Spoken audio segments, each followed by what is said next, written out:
Hello दोस्तों, स्वागत है आप सबका आपके अपने यूट्यूब चैनल परीक्षा का पगलू में। आज हम सब हल करेंगे समावेशी शिक्षा डीएलएड थर्ड सेमेस्टर के लघु शॉर्ट प्रश्नों का जबरदस्त हल 2016 से 2024 तक। तो चलिए शुरू करते हैं। आज का पहला प्रश्न, विशिष्ट आवश्यकता वाले बच्चों की पहचान कैसे करें, विस्तार से समझाइए। तो देखिए, विशिष्ट आवश्यकता वाले बच्चों की पहचान के लिए निम्नलिखित तरीके अपनाए जा सकते हैं। कौन कौन से तरीके हैं देखिए। पहली, चिकित्सकीय जांच। तो समय समय पर बच्चों की चिकित्सकीय और मनोवैज्ञानिक जांच कराना, जैसे दृष्टि, श्रवण, बौद्धिक क्षमता का आकलन। तो इनसे क्या होगा, विशिष्ट आवश्यकता वाले बच्चे पता लग जाएंगे कौन है। व्यवहार का अवलोकन। तो बच्चों के असाधारण व्यवहार जैसे अंतर्मुखी होना, अंतर्मुखी मतलब इंट्रोवर्ट, भावनात्मक अस्थिरता या सामाजिक गतिविधियों से दूर रहना, इनका प्रत्यक्ष अवलोकन करना। ठीक है। शैक्षिक प्रदर्शन, कक्षा में सीखने की धीमी गति या बार बार असफल होना। मनोवैज्ञानिक परीक्षण देखिए, उनकी विशिष्टताओं का पता लगाने के लिए बुद्धि परीक्षण, समाज मिति और व्यक्तित्व परीक्षण का उपयोग करना। तो इन सब परीक्षण से क्या होता है, विशिष्ट आवश्यकता वाले बच्चे पता लग जाते हैं कौन कौन है। अभिभावकों शिक्षकों से जानकारी, उनके दैनिक कार्यों और व्यवहार के बारे में माता पिता और शिक्षकों से विस्तृत जानकारी प्राप्त करना। ठीक है। तो विशिष्ट आवश्यकता वाले बच्चे होते हैं, उनमें कौन आते हैं, जो मतलब कमजोर होते हैं या पिछड़े हुए होते हैं वो भी आ जाते हैं, और जो बहुत ज़्यादा होशियार होते हैं वो भी आते हैं, लेकिन जो साधारण सिंपल होते हैं वो नहीं आते हैं। अगला प्रश्न देखिए क्या हमारा, धीमी गति से सीखने वाले बच्चों की विशेषताएं बताएं। तो धीमी गति से सीखने वाले बच्चों की मुख्य विशेषताएं निम्नलिखित हैं। कौन कौन सी। सीमित संज्ञानात्मक क्षमता, तो उनकी आईक्यू सामान्य से कम होती है। जैसे क्या कहते हैं, हाँ 70 से कम आईक्यू होती है जो हमारे मंदबुद्धि बच्चे होते हैं उनकी। सीखने की दर धीमी, तो वे सामान्य बच्चों की तुलना में धीरे सीखते हैं और उन्हें अधिक अभ्यास की आवश्यकता होती है। इनको धीमी गति से सीखने वाले बच्चों को। भावनात्मक अस्थिरता, कक्षा में असफल होने के कारण वे चिंताग्रस्त, निराश और अस्थिर महसूस करते हैं। खराब स्मृति, उनकी याददाश्त कमजोर होती है और सीखी गई बातों को बनाए रखने में कठिनाई होती है। तर्क शक्ति का अभाव, वे तर्कसंगत सोच और निर्णय लेने में अक्षम होते हैं। कौन, धीमी गति से सीखने वाले बच्चे। अभिव्यक्ति में कठिनाई, वे भाषा के माध्यम से खुद को ठीक से व्यक्त करने में असमर्थ होते हैं। कौन, धीमी गति से सीखने वाले बच्चे।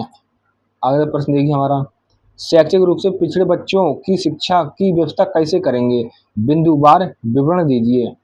तो शैक्षिक रूप से पिछड़े बच्चों की शिक्षा की व्यवस्था के लिए निम्नलिखित बिंदु पर ध्यान दिया जाता है। कौन कौन से ध्यान दिए जाते हैं। पहला देखो, व्यक्तिगत शिक्षण। जो शैक्षिक रूप से पिछड़े हुए बच्चे होते हैं तो उनको क्या होता है, व्यक्तिगत शिक्षण दिया जाता है, मतलब पर्सनल टीचिंग। उनकी व्यक्तिगत जरूरतों के अनुसार व्यक्तिगत शिक्षण कार्यक्रम आईईपी बनाना। विशेष कक्षाएं, संसाधन कक्ष, तो उनके लिए विशेष कक्षा आयोजित करना, मतलब स्पेशल क्लासेस, या स्कूल में संसाधन कक्ष, रिसोर्स रूम की व्यवस्था करना। छोटे समूह में शिक्षण, तो छोटे समूह में शिक्षण की व्यवस्था करना ताकि शिक्षक अधिक व्यक्तिगत ध्यान से दे सकें।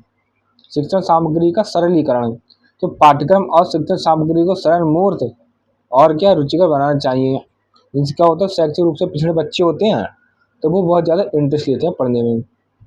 सुरक्षित परिवहन और सुविधाएं, स्कूल तक आने जाने के लिए सुरक्षित परिवहन और अन्य जरूरी सुविधाओं का प्रावधान करना। जैसे किसी के स्कूल तक जाने के लिए नदी है, ठीक है, तो वो पार करने में कठिनाई होती होगी उसे, तो वहाँ पर नाव वाव की व्यवस्था कर देनी चाहिए। दूर दूर मतलब क्षेत्र में ऐसा होता है, किसी का स्कूल बहुत दूर है, 10 किलोमीटर दूर है घर से, कोई गांव बहुत अंदर है, तो वहाँ पर क्या परिवहन होने चाहिए। व्यावसायिक प्रशिक्षण, उच्च शिक्षा स्तर पर उनके लिए व्यावसायिक प्रशिक्षण और छात्रवृत्ति प्रदान करना। ठीक है। तो शैक्षिक रूप से पिछड़े बच्चे होते हैं तो मान लो होशियार है, ठीक है, तो उनके लिए छात्रवृत्ति देनी चाहिए, जिससे वो क्या है, अपने सपनों को पूरा कर सकें। श्रवण बाधित बच्चों की पहचान से संबंधित लक्षणों का उल्लेख कीजिए। तो श्रवण बाधित बच्चों की पहचान से संबंधित मुख्य लक्षण इस प्रकार हैं। कौन कौन से। ध्वनि पर प्रतिक्रिया ना देना, तो शिशु का तेज आवाज जैसे ताली, सीटी पर कोई प्रतिक्रिया ना देना, मतलब कोई प्रतिक्रिया नहीं दे रहा है तो मतलब सुनने में उसे समस्या हो रही है। देर से वाक विकास, तो 1.5 साल की आयु तक भी एक दो शब्द न बोल पाना, जैसे उसे कुछ सुनाई नहीं देगा कि ये क्या बोल रहा है सामने वाला व्यक्ति बच्चे को, या ठीक है, तो उसकी नकल भी नहीं उतारेगा। जैसे छोटे बच्चे नकल उतारते हैं ना, पापा मामा ऐसे करके, तो वो नहीं उतारेंगे क्योंकि उन्हें कुछ सुनाई नहीं दे रहा होगा। उच्चारण में समस्या, बोलते समय कुछ विशेष ध्वनियों या शब्दों का सही उच्चारण ना कर पाना, जैसे आ ई ऊ सा सा। सुनने में अधिक प्रयास, बातचीत के दौरान कान पर हाथ लगाना या सुनने के लिए अत्यधिक प्रयास करना। होठ पढ़ना, तो बात करते समय व्यक्ति के होठों और हावभाव पर लगातार गौर करना। जोर से बोलना, तो अपनी बात कहते समय वाक्यों को बहुत जोर से बोलना। एकाग्रता की कमी, कक्षा में लगातार एकाग्रता बनाए रखने में कठिनाई होती है, कि वो सुन नहीं सकते हैं तो मतलब उनको ध्यान हट जाता है। अगला प्रश्न, वाग्दोष कितने प्रकार के होते हैं, व्याख्या कीजिए। तो वाग्दोष स्पीच डिफेक्ट कई प्रकार के हो सकते हैं, जिनमें से मुख्य निम्नलिखित हैं। कौन कौन से हैं? उच्चारात्मक दोष, आर्टिकुलेशन डिफेक्ट, इसमें बच्चे कुछ ध्वनियों को सही ढंग से उच्चारित नहीं कर पाता, जैसे शब्दों को विकृत करना, छोड़ देना या बदल देना। हकलाना शटरिंग, इसमें व्यक्ति बोलते समय शब्दों या अक्षरों को बार बार दोहराता है या अटक जाता है, जिससे वाणी का प्रभाव टूट जाता है। तुतलाना लिस्पिंग, इसमें कुछ ध्वनियों का उच्चारण स्पष्ट नहीं होता, जैसे सा को था बोलना। अंगीय बाड़ी दोष, ऑर्गेनिक स्पीच डिफेक्ट, ये दोष शारीरिक संरचना जैसे कटे होठ तालु के कारण उत्पन्न होते हैं, जो वाणी उत्पादनों को प्रभावित करते हैं। स्वर दोष, वॉइस डिफेक्ट्स, इसमें आवाज की गुणवत्ता, तीव्रता, पिच, स्वरमान में असामान्य परिवर्तन होता है। अगला प्रश्न देखिए, समस्यात्मक बच्चे कौन होते हैं, उनकी पहचान कैसे करेंगे, बिंदुवार समझाइए। तो समस्यात्मक बच्चे वे होते हैं जिनका व्यवहार अथवा व्यक्तित्व किसी बात में गंभीर रूप से असाधारण होता है। ये बच्चे विद्यालय या घर में समस्या उत्पन्न करते हैं और अपने सामाजिक व्यवहार जैसे झगड़ा करना, झूठ बोलना, चोरी करना, आक्रामकता या नियमों का पालन न करने के लिए जाने जाते हैं। समस्यात्मक बच्चों की पहचान के मुख्य बिंदु कौन कौन से देखिए। व्यवहार का अवलोकन, तो उनके आक्रामक, झगड़ालू या अत्यधिक क्रोध वाले व्यवहार का सीधा अवलोकन करना चाहिए। किनका? समस्यात्मक बच्चों का। विद्यालय रिकॉर्ड, तो विद्यालय रिकॉर्ड में अनुशासनहीनता, कक्षा बाधित करने या असावधान रहने की लगातार रिपोर्ट की जांच करना। असामाजिक प्रवृत्तियां, तो उनमें चोरी करना, झूठ बोलना या तोड़फोड़ जैसी असामाजिक प्रवृत्तियों की पहचान करना। किनमें? समस्यात्मक बच्चों में। ध्यान केंद्रित करने की मांग, तो हमेशा शिक्षक का ध्यान अपनी ओर खींचने की मांग करना या चर्चा पर हावी रहना। मनोवैज्ञानिक जांच, तो उनके व्यवहार और व्यक्तित्व के मनोवैज्ञानिक परीक्षण एवं विश्लेषण से उनकी विशिष्टताओं का पता लगाना। किनकी? समस्यात्मक बच्चों का। अगला प्रश्न देखिए, निर्देशन का अर्थ, उद्देश्य, आवश्यकता एवं क्षेत्र की विस्तृत व्याख्या कीजिए। तो देखिए निर्देशन क्या है। निर्देशन ऐसी सहायता है जो किसी व्यक्ति को उसकी क्षमताओं, रुचियों और योग्यताओं के अनुरूप शैक्षिक, व्यावसायिक और व्यक्तिगत समस्याओं के समाधान हेतु स्वयं निर्णय लेने में समर्थ बनाती है। यह एक सतत प्रक्रिया है, सतत मतलब हमेशा चलने वाली है निर्देशन। उद्देश्य देखिए निर्देशन के क्या है। तो सर्वांगीण विकास, व्यक्ति की प्रतिभा और क्षमताओं को पूर्ण विकास करना। समायोजन, बच्चे को उसके विद्यालय, घर, समाज में उचित समायोजन स्थापित करने में सहायता करना। समस्या समाधान, व्यक्ति को इस योग्य बनाना कि वह अपनी समस्याओं का समाधान स्वयं कर सके। सही चुनाव, उसे सही शैक्षिक और व्यावसायिक मार्ग चुनने में सहायता करना। आवश्यकता, व्यक्ति आवश्यकता देखिए क्या है निर्देशन की। व्यक्तिगत भिन्नताएं, प्रत्येक व्यक्ति में भिन्न क्षमताएं और रुचियां होती हैं, जिनके अनुरूप शिक्षा की व्यवस्था हेतु निर्देशन की आवश्यक है। जटिल जीवन, आधुनिक प्रगतिवादी और भौतिकवादी जीवन की जटिलताओं में सही मार्ग चुनने के लिए निर्देशन की आवश्यकता है। भावनात्मक समस्याएं, छात्रों को उनकी भावनात्मक समस्याओं और मानसिक शांति भंग करने वाले कारणों को दूर करने हेतु सहायता में निर्देशन की क्या है आवश्यकता है। क्षेत्र देखिए निर्देशन के। शैक्षिक निर्देशन, देखो सही विषयों, पाठ्यक्रम और शिक्षण विधियों के चयन में सहायता मिलती है निर्देशन से। व्यावसायिक निर्देशन, करियर के चुनाव, रोजगार के अवसरों और प्रशिक्षण से संबंधित सहायता मिलती है। व्यक्तिगत एवं सामाजिक निर्देशन, जैसे चरित्र निर्माण, व्यक्तिगत समस्याओं जैसे स्वास्थ्य, भावनात्मक मुद्दे और सामाजिक संबंधों में समाधान हेतु सहायता मिलती है। कैसे? निर्देशन के। तो हमारे निर्देशन के क्षेत्र होगा, आवश्यकता होगा, ठीक, ये सारी चीज जान ली निर्देशन के बारे में।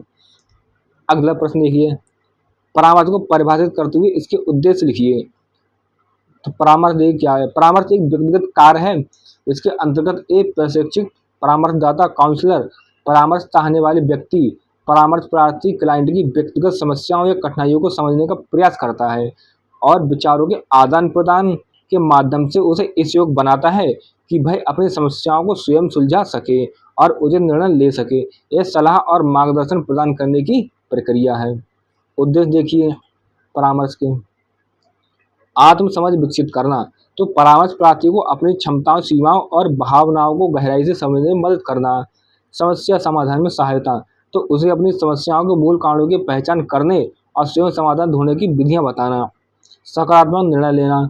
तो उसे जीवन के विभिन्न पहलुओं जैसे शिक्षा, व्यवसाय या व्यक्तिगत जीवन से संबंधित सफल निर्णय लेने में निर्देशित करना। बेहतर समायोजन। तो उसे पर्यावरण के साथ उचित समायोजन स्थापित करने और व्यवहार में सुधार लाने में सहायता करना। ठीक है, तो हमारे हो गए परामर्श के उद्देश्य। अब देखिए परामर्श में सहयोग देने वाली संस्थाओं के उल्लेख कीजिए। तो परामर्श में सहयोग देने वाले प्रमुख विभाग और संस्थाएं। पहली संस्था कौन सी है? Manovigyan Shala Uttar Pradesh Allahabad. Psychology laboratory UP Allahabad, जो प्रयागराज नाम हो गया जिसका। ठीक है, इसकी स्थापना 1947 ईस्वी में आचार्य नरेंद्र देव समिति की संतुष्टि पर इलाहाबाद वर्तमान प्रयागराज में की गई थी। यह संस्था प्राथमिक और माध्यमिक स्तर के शिक्षकों को शिक्षण, निर्देशन और परामर्श प्रदान करने हेतु मनोवैज्ञानिक रूप से सक्षम बनाने के लिए प्रशिक्षण देती है। ये छात्रों को व्यवसायिक और व्यक्तिगत निर्देशन भी प्रदान करती है। कौन? मनोविज्ञान शाला उत्तर प्रदेश इलाहाबाद। और अगली देखिए संस्था क्या है? अगली है मंडलीय मनोविज्ञान केंद्र, डिविजनल साइकोलॉजी सेंटर। तो इन केंद्रों की स्थापना मनोविज्ञान शाला इलाहाबाद द्वारा अपनी सेवाओं का विस्तार करने और उन्हें सर्वसुलभ बनाने के लिए मंडल स्तर पर की गई है। जिला चिकित्सालय, डिस्ट्रिक्ट हॉस्पिटल। तो प्रत्येक जिले में मुख्य चिकित्सा अधिकारी जो होता है, चीफ मेडिकल ऑफिसर के नेतृत्व में एक विशेषज्ञ डॉक्टर की समिति होती है।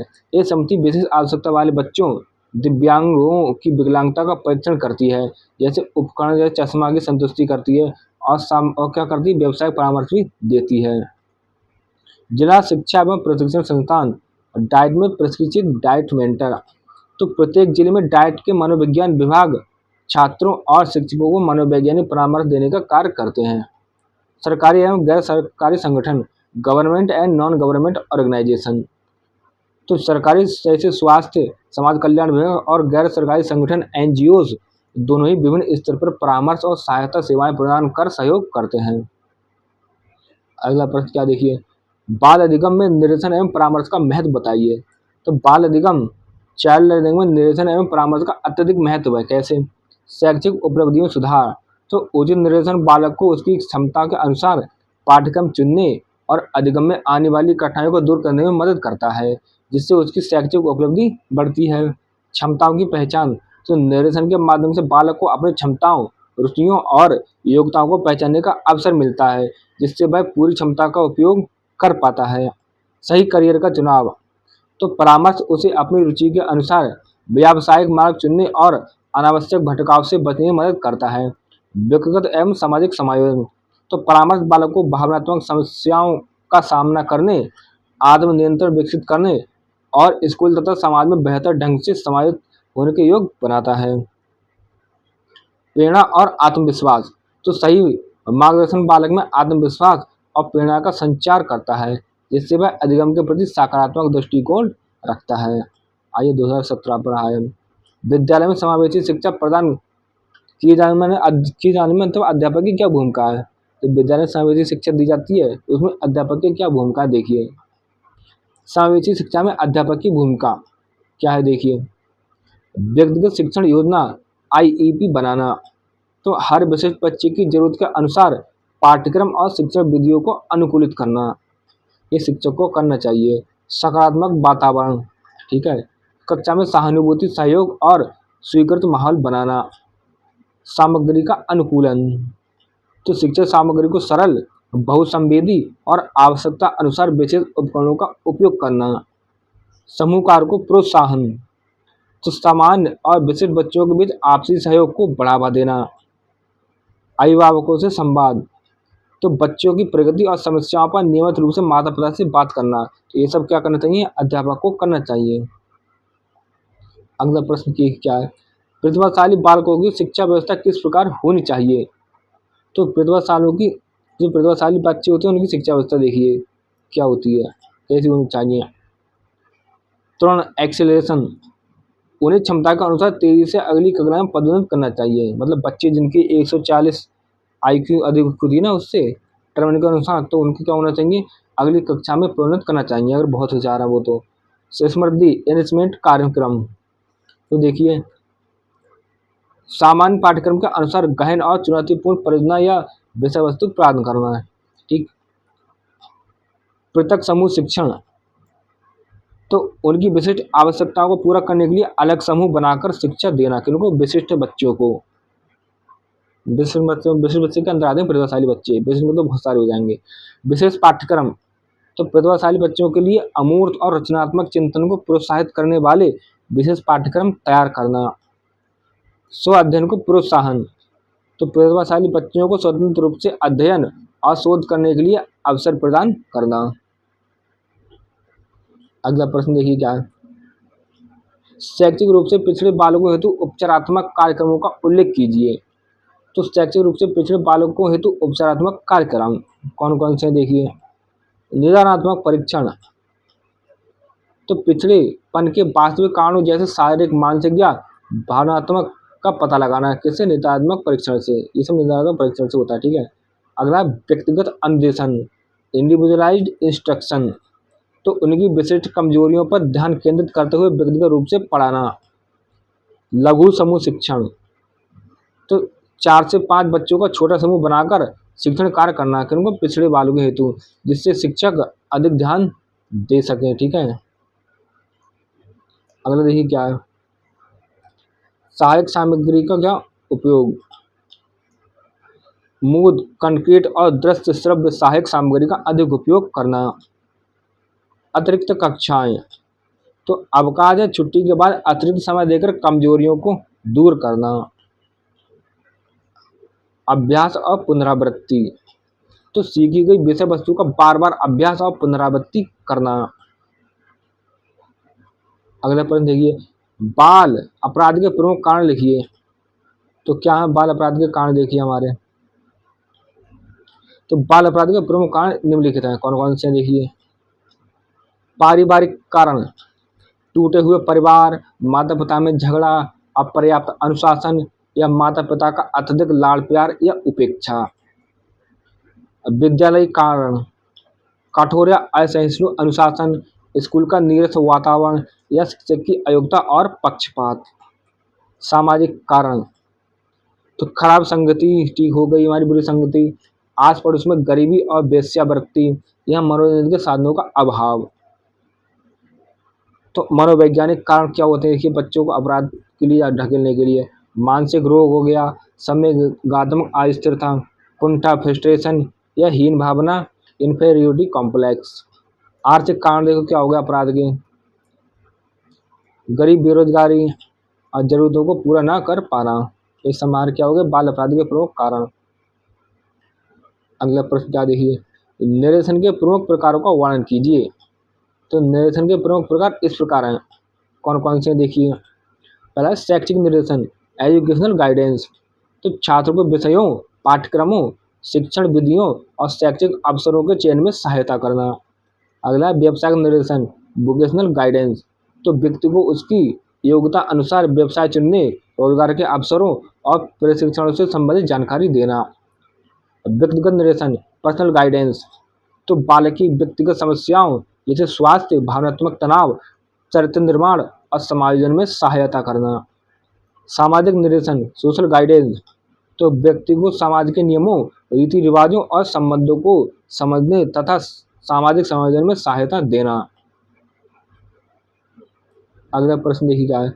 बालकों को उचित निर्देशन देने में शिक्षक की भूमिका का उल्लेख कीजिए। तो देखिए बालकों को उचित निर्देशन देने में शिक्षक की भूमिका क्या होती है। पहचान करता, तो शिक्षक क्या होता है, बालकों की रुचियों, योग्यताओं और समस्याओं को सबसे पहले पहचानता है, कौन, शिक्षक। सूचना प्रदाता, तो छात्रों को शैक्षिक व्यावसायिक अवसरों से संबंधित सटीक जानकारी देता है, शिक्षक। मार्गदर्शक, तो शिक्षक क्या होता है, व्यक्तिगत समस्याओं जैसे कक्षा में व्यवहार, अध्ययन की आदतों, इनके समाधान के लिए सही दिशा दिखाता है।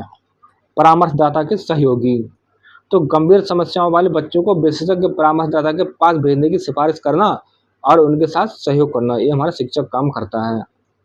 समन्वयक बच्चे के विकास के लिए परिवार, स्कूल और समाज के बीच एक कड़ी के रूप में कार्य करना। अगला प्रश्न देखिए क्या है हमारा, परामर्शदाता किसे कहते हैं? परामर्शदाता में कौन कौन से गुण होने चाहिए? तो देखिए, परामर्शदाता क्या होता है? परामर्शदाता वह प्रशिक्षित, अनुभवी और विशेषज्ञ व्यक्ति है जो परामर्श प्रार्थी को उसकी समस्याओं को समझने और उन्हें स्वयं हल करने में वैज्ञानिक और मनोवैज्ञानिक विधियों के माध्यम से सहायता प्रदान करता है। ठीक है, परामर्शदाता के आवश्यक गुण देखिए क्या क्या है। पहला गुण क्या देखिए, पहला गुण है सहानुभूति, एम्पैथी, तो दूसरे की भावना को समझने और महसूस करने की क्षमता। दूसरा गुण है परामर्शदाता का गोपनीयता, तो परामर्श प्रार्थी बातों को गुप्त रखने की क्षमता रखता है। तीसरा है मानवीय दृष्टिकोण, तो परामर्श प्रार्थी के प्रति सकारात्मक और गैर निर्णयात्मक नॉन जजमेंटल दृष्टिकोण रखता है। संचार कौशल, तो बात सुनने और अपनी बात स्पष्ट रूप से कहने का उत्कृष्ट कौशल होता है परामर्श प्रदाता के अंदर। वस्तुनिष्ठता, भावनाओं से प्रभावित हुए बिना तत्वों के आधार पर समस्या को विश्लेषण करना। भावना से मतलब भावना से कोई प्रभावित नहीं होता। ऐसे कोई उसके पास परामर्श लेने गया, परामर्शदाता के पास में वो रो गया, तो परामर्शदाता पर उससे कोई प्रभाव नहीं पड़ेगा, यानी कि वो भी उसके साथ रोने लगे। तो अपनी भावना पर कंट्रोल करके वो परामर्श देता है सामने वालों को। उच्च प्राथमिक स्तर पर निर्देशन तथा परामर्श की क्या आवश्यकता है? तो उच्च प्राथमिक स्तर लगभग 11 से 14 वर्ष पर निर्देशन एवं परामर्श की आवश्यकता क्या है? देखिए, पहली आवश्यकता है करियर अन्वेषण, तो छात्रों को विभिन्न व्यवसायों और उनसे जुड़ी जरूरतों से अवगत कराना। दूसरा, विषयों का चुनाव, तो माध्यमिक स्तर पर सही विषय जैसे विज्ञान, कला, वाणिज्य चुनने में सहायता देना। शारीरिक एवं मानसिक परिवर्तन, किशोरावस्था के शारीरिक, भावनात्मक और सामाजिक परिवर्तनों के साथ समायोजन में सहायता करना। दूसरा, बुरी आदतों से बचाव, तनाव, गलत संगति और अनुशासनहीनता जैसी समस्याओं के समाधान में मार्गदर्शन करना। तो फिर अगला है हमारा अध्ययन कौशल का विकास, प्रभावी अध्ययन की आदतों और परीक्षा की तकनीकों को सीखने में सहायता करना। तो ये हमारे क्या होगा, परामर्श की आवश्यकता इसलिए होती है उच्च प्राथमिक स्तर पर। अगला प्रश्न है निर्देशन तथा परामर्श की विधियों का उल्लेख कीजिए। तो निर्देशन तथा परामर्श की प्रमुख विधियां इस प्रकार है। कौन कौन सी विधियां हैं देखिए, निर्देशन की विधियां। पहली है व्यक्तिगत विधि, व्यक्तिगत समस्याओं के लिए एक से एक आधार पर सहायता देना। सामूहिक विधि, सामान्य समस्याओं जैसे करियर हो गया, अध्ययन तकनीक वाले छात्रों को समूह में जानकारी देना। फिर है आत्मकथा, ऑटोबायोग्राफीज, तो बच्चे के जीवन, रुचियों और समस्याओं को समझने के लिए उससे अपनी आत्मकथा लिखवाना। सूचना सेवाएं, विभिन्न शैक्षिक और व्यावसायिक अवसरों से संबंधित तथ्यात्मक जानकारी प्रदान करना। अब देखिए परामर्श की विधियां क्या क्या हैं। क्या परामर्श की विधियां, निर्देशात्मक परामर्श, डायरेक्टिव काउंसलिंग, तो इसमें परामर्शदाता समस्या के विश्लेषण के बाद सीधे सुझाव देता है। अगला अनुदेशात्मक परामर्श, नॉन डायरेक्टिव काउंसलिंग, इसमें परामर्शदाता श्रोता की भूमिका निभाता है और परामर्श प्रार्थी को स्वयं हल खोजने के लिए प्रेरित करता है। फिर तीसरा है समन्वयात्मक परामर्श, कौन से इक्लेक्टिव काउंसलिंग, इसमें क्या होता है, इसमें परिस्थिति का अनुसार निर्देशात्मक और अनुदेशात्मक दोनों विधियों का समन्वित उपयोग किया जाता है। अगला प्रश्न देखिए हमारा, बच्चों के सीखने में निर्देशन तथा परामर्श का महत्व को समझाइए। तो बच्चों के सीखने में अधिगम, जो सीखने को कहते हैं अधिगम, ठीक है, उसमें निर्देशन और परामर्श का महत्व इस प्रकार है। कौन कौन से महत्व देखो, रुचि एवं योग्यता अनुसार अधिगम, तो निर्देशन बालक को उसकी रुचि और योग्यता के अनुकूल विषय और पाठ्यक्रम चुनने में मदद करता है, जिससे सीखना अधिक प्रभावी होता है। अधिगम कठिनाइयों का समाधान, तो परामर्श सीखने की समस्याओं जैसे एकाग्रता की कमी, याददाश्त की कमजोरी, इनका पता लगाना और उन्हें दूर करने में सहायक होना। सकारात्मक अभिप्रेरणा, तो ये आत्मविश्वास बढ़ाता है और बालक को अधिगम के आंतरिक रूप के लिए प्रेरित करता है। समय और ऊर्जा की बचत, तो सही मार्गदर्शन से बालक गलत निर्णय लेने से बचता है, जिससे उसका समय और ऊर्जा सही दिशा में लगती है। व्यवहार में सुधार, तो परामर्श बालक के अवांछनीय व्यवहार जैसे आक्रामकता, अनुशासनहीनता में सुधार करने करके सीखने के लिए बेहतर वातावरण तैयार करता है। आज 2018 पर देखिए हम, अच्छी बालकों की समस्याएं बताइए तथा इनकी शिक्षा व्यवस्था कैसी होनी चाहिए। तो अच्छी बात बच्चों की समस्या देखिए क्या है। तो गतिशीलता में बाधा, तो अच्छी बात बच्चे होते हैं ना वो, तो स्कूल पहुंचने में, कक्षा में घूमने या खेलकूद में इन्हें कठिनाई होती है। मानसिक संवेगात्मक तनाव, तो अच्छी बात बच्चों को क्या होता है, विकृत अंगों के कारण हीन भावना, हतोत्साहित होना या छोटी बातों पर गुस्सा आना, ये सब उनके अंदर प्रॉब्लम होती है। शैक्षिक पिछड़ापन, अच्छी बात बच्चे होते हैं नियमित रूप से स्कूल न जा पाते हैं, इसलिए वो पढ़ाई में पिछड़ जाते हैं। शिक्षा व्यवस्था कैसी होनी चाहिए देखिए अच्छी बात बच्चों की, बाधा मुक्त वातावरण, तो विद्यालय भवन में ढलान, रैंप्स, रेलिंग और फिसलन रहित फर्श होना चाहिए। विशेष उपकरण, तो स्कूल में क्या होना चाहिए, अच्छे बाद बच्चों को व्हील चेयर, विशेष डेस्क या लिखने के लिए सहायक उपकरण उपलब्ध होने चाहिए। शिक्षक प्रशिक्षण, तो शिक्षकों को उनकी आवश्यकताओं को अनुरूप पढ़ाने का विशेष प्रशिक्षण दिया जाना चाहिए। अगला प्रश्न हमारा, समावेशी बालकों के लिए चलाई जा रही कार्य योजनाओं एवं नीतियों के बारे में बताइए। तो समावेशी बालकों के लिए प्रयोग कार्य योजनाएं नीतियां कौन कौन सी हैं देखिए जानते हैं। पहला है निःशक्त की समावेशी शिक्षा, IEDSS, माध्यमिक स्तर पर विकलांग बच्चों को विशेष शिक्षकों, संसाधन कक्षों और परिवहन भत्ते जैसी सुविधाएं प्रदान करना। राष्ट्रीय शिक्षा नीति NEP, नेशनल एजुकेशन पॉलिसी 2020 क्या है, समानता और समावेशन पर जोर दिया जा रहा है इसमें, ठीक है। और जेंडर इंक्लूजन फंड और सामाजिक आर्थिक रूप से वंचित समूहों मतलब SEDGS के लिए विशेष शिक्षा क्षेत्रों का निर्माण करना। तीसरा निःशुल्क शिक्षा का अधिकार, RTE अधिनियम, तो 6 से 18 वर्ष के विकलांग बच्चों को मुक्त रूप से जो है शिक्षा सुनिश्चित करना इसके अंदर था। सुगम्य भारत अभियान, एक्सेसिबल इंडिया कैंपेन, तो सार्वजनिक भवनों और परिवहन को विकलांग व्यक्तियों के लिए सुगम बनाना। अगला प्रश्न देखिए क्या है, लेखन अयोग्यता से आप क्या समझते हैं। तो देखिए लेखन अयोग्यता को क्या कहते हैं, डिस्ग्राफिया कहा जाता है। यह एक विशिष्ट सीखने की अक्षमता है जो बालक के लेखन कौशल को प्रभावित करती है। इसमें बच्चा सुसंगत रूप से नहीं लिख पाता है। लक्षण देखिए क्या होते हैं, खराब हस्तलेखन, तो अक्षर सही आकार के नहीं होते हैं और बहुत गंदे होते हैं। वर्तनी में त्रुटि, तो शब्दों की स्पेलिंग वर्तनी लगातार गलत लिखता होता है। व्याकरण और संरचना, तो विचारों को व्यवस्थित रूप से वाक्यों या पैराग्राफ में संगठित करने में कठिनाई होती है। धीमी लेखन गति, तो लिखने की प्रक्रिया बहुत कठिन और धीमी होती है। अगला प्रश्न देखिए क्या है, ब्रेल लेखन की प्रक्रिया को समझाइए। तो ब्रेल लेखन नेत्रहीन व्यक्तियों के पढ़ने और लिखने के लिए एक स्पर्शनीय मतलब टैक्टाइल विधि है। इसका आविष्कार लुई ब्रेल ने किया था। आधार क्या देखिए ब्रेल लिपि का, ब्रेल लिपि 6 बिंदु की एक इकाई पर आधारित है। इसमें ब्रेल सेल कहते हैं। ऊपर नीचे 3-3 बिंदुओं की 2-2 पंक्तियां होती हैं। अक्षर निर्माण, तो इन 6 बिंदुओं से कुछ या सभी को उभार कर एक अक्षर, संख्या, विराम चिन्ह या गणती चिन्ह बनाया जाता है। कुल 64 विभिन्न संयोजन संभव होते हैं।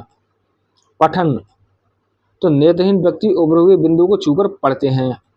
लेखन उपकरण, तो ब्रेल लेखन के लिए स्लेट और स्टाइलस, जो नुकीली कलम होती है वो, या ब्रेल टाइपराइटर का उपयोग किया जाता है। अगला प्रश्न देखिए, सामान्य बच्चों में कौन कौन सी मानसिक भिन्नताएं होती हैं। तो सामान्य बच्चों में मानसिक भिन्नता मुख्य रूप से उनकी संज्ञानात्मक कॉग्निटिव क्षमताओं और सीखने की शैली में देखी जाती हैं। बुद्धिलिप्ति IQ भिन्नता, तो पहली भिन्नता ये हो गई। देखो कुछ बच्चे तेज प्रतिभाशाली होते हैं, मतलब जिनकी 140 IQ से अधिक होती है टर्मिनल के अनुसार, जबकि कुछ औसत या औसत से कम गति से सीखते हैं। औसत हो गया मतलब औसत हो गया 90 से 110, ठीक है, और 70 से कम होते हैं मंद बुद्धि वाले बच्चे। सीखने की गति, तो कुछ बच्चे जल्दी सीखते हैं जबकि कुछ को अधिक समय और पुनरावृत्ति की आवश्यकता होती है। रुचि एवं योग्यताएं, तो प्रत्येक बच्चे की विशिष्ट विषयों या गतिविधियों जैसे गणित, कला, भाषा में रुचि और योग्यता अलग अलग होती है। रचनात्मकता, तो कुछ बच्चे रचनात्मक चिंतन में क्या होते हैं बेहतर होते हैं, जबकि कुछ तर्क और विश्लेषण में बेहतर होते हैं। स्मृति और एकाग्रता, तो उनकी याददाश्त की क्षमता और किसी कार्य पर ध्यान केंद्रित करने की अवधि को भिन्न होती है। ठीक है, तो हो गया सामान्य बच्चों की हमारी ये विशेषता हुई। निरीक्षण के कोई 3 सिद्धांत बताइए। तो निरीक्षण के 3 प्रमुख सिद्धांत इस प्रकार हैं। कौन-कौन से हैं? व्यक्तिगत विभिन्नता का सिद्धांत। तो निरीक्षण जो है हमेशा व्यक्तिगत ज़रूरतों पर आधारित होना चाहिए, क्योंकि हर व्यक्ति क्षमता और समस्याओं में क्या होता है, भिन्न होता है। सर्वांगीण विकास का सिद्धांत। तो देखिए सर्वांगीण विकास का सिद्धांत क्या है? तो निरीक्षण का उद्देश्य व्यक्ति के केवल एक पहलू जैसे शिक्षा पर नहीं, बल्कि उसके शारीरिक, मानसिक, संवेगात्मक और सामाजिक सहित संपूर्ण विकास पर ध्यान होना चाहिए। आत्मनिरीक्षण का सिद्धांत। तो निरीक्षण का लक्ष्य व्यक्ति को इतना सक्षम बनाना है कि वह दूसरों पर निर्भर हुए बिना अपनी समस्याओं का समाधान स्वयं कर सके और बुद्धिमत्ता पूर्ण ढंग से निर्णय ले सके। अगला प्रश्न देखिए क्या है? पर्यवेक्षण क्यों आवश्यक है, स्पष्ट कीजिए। तो पर्यवेक्षण सुपरविजन का अर्थ है परिणामों का अवलोकन करना।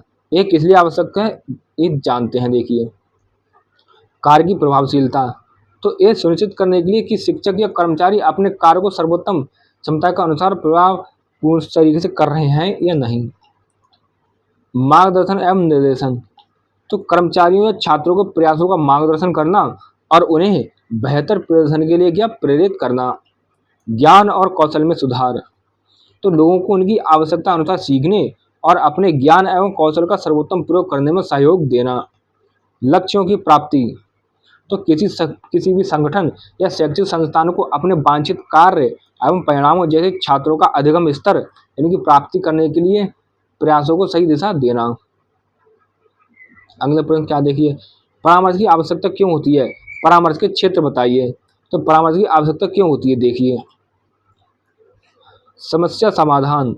तो बालक को जीवन में जटिल समस्याओं जैसे तनाव, निराशा, समायोजन की कमी, इनका समाधान स्वयं खोजने में सहायता देना, इसलिए क्या होता है, परामर्श की आवश्यकता होती है।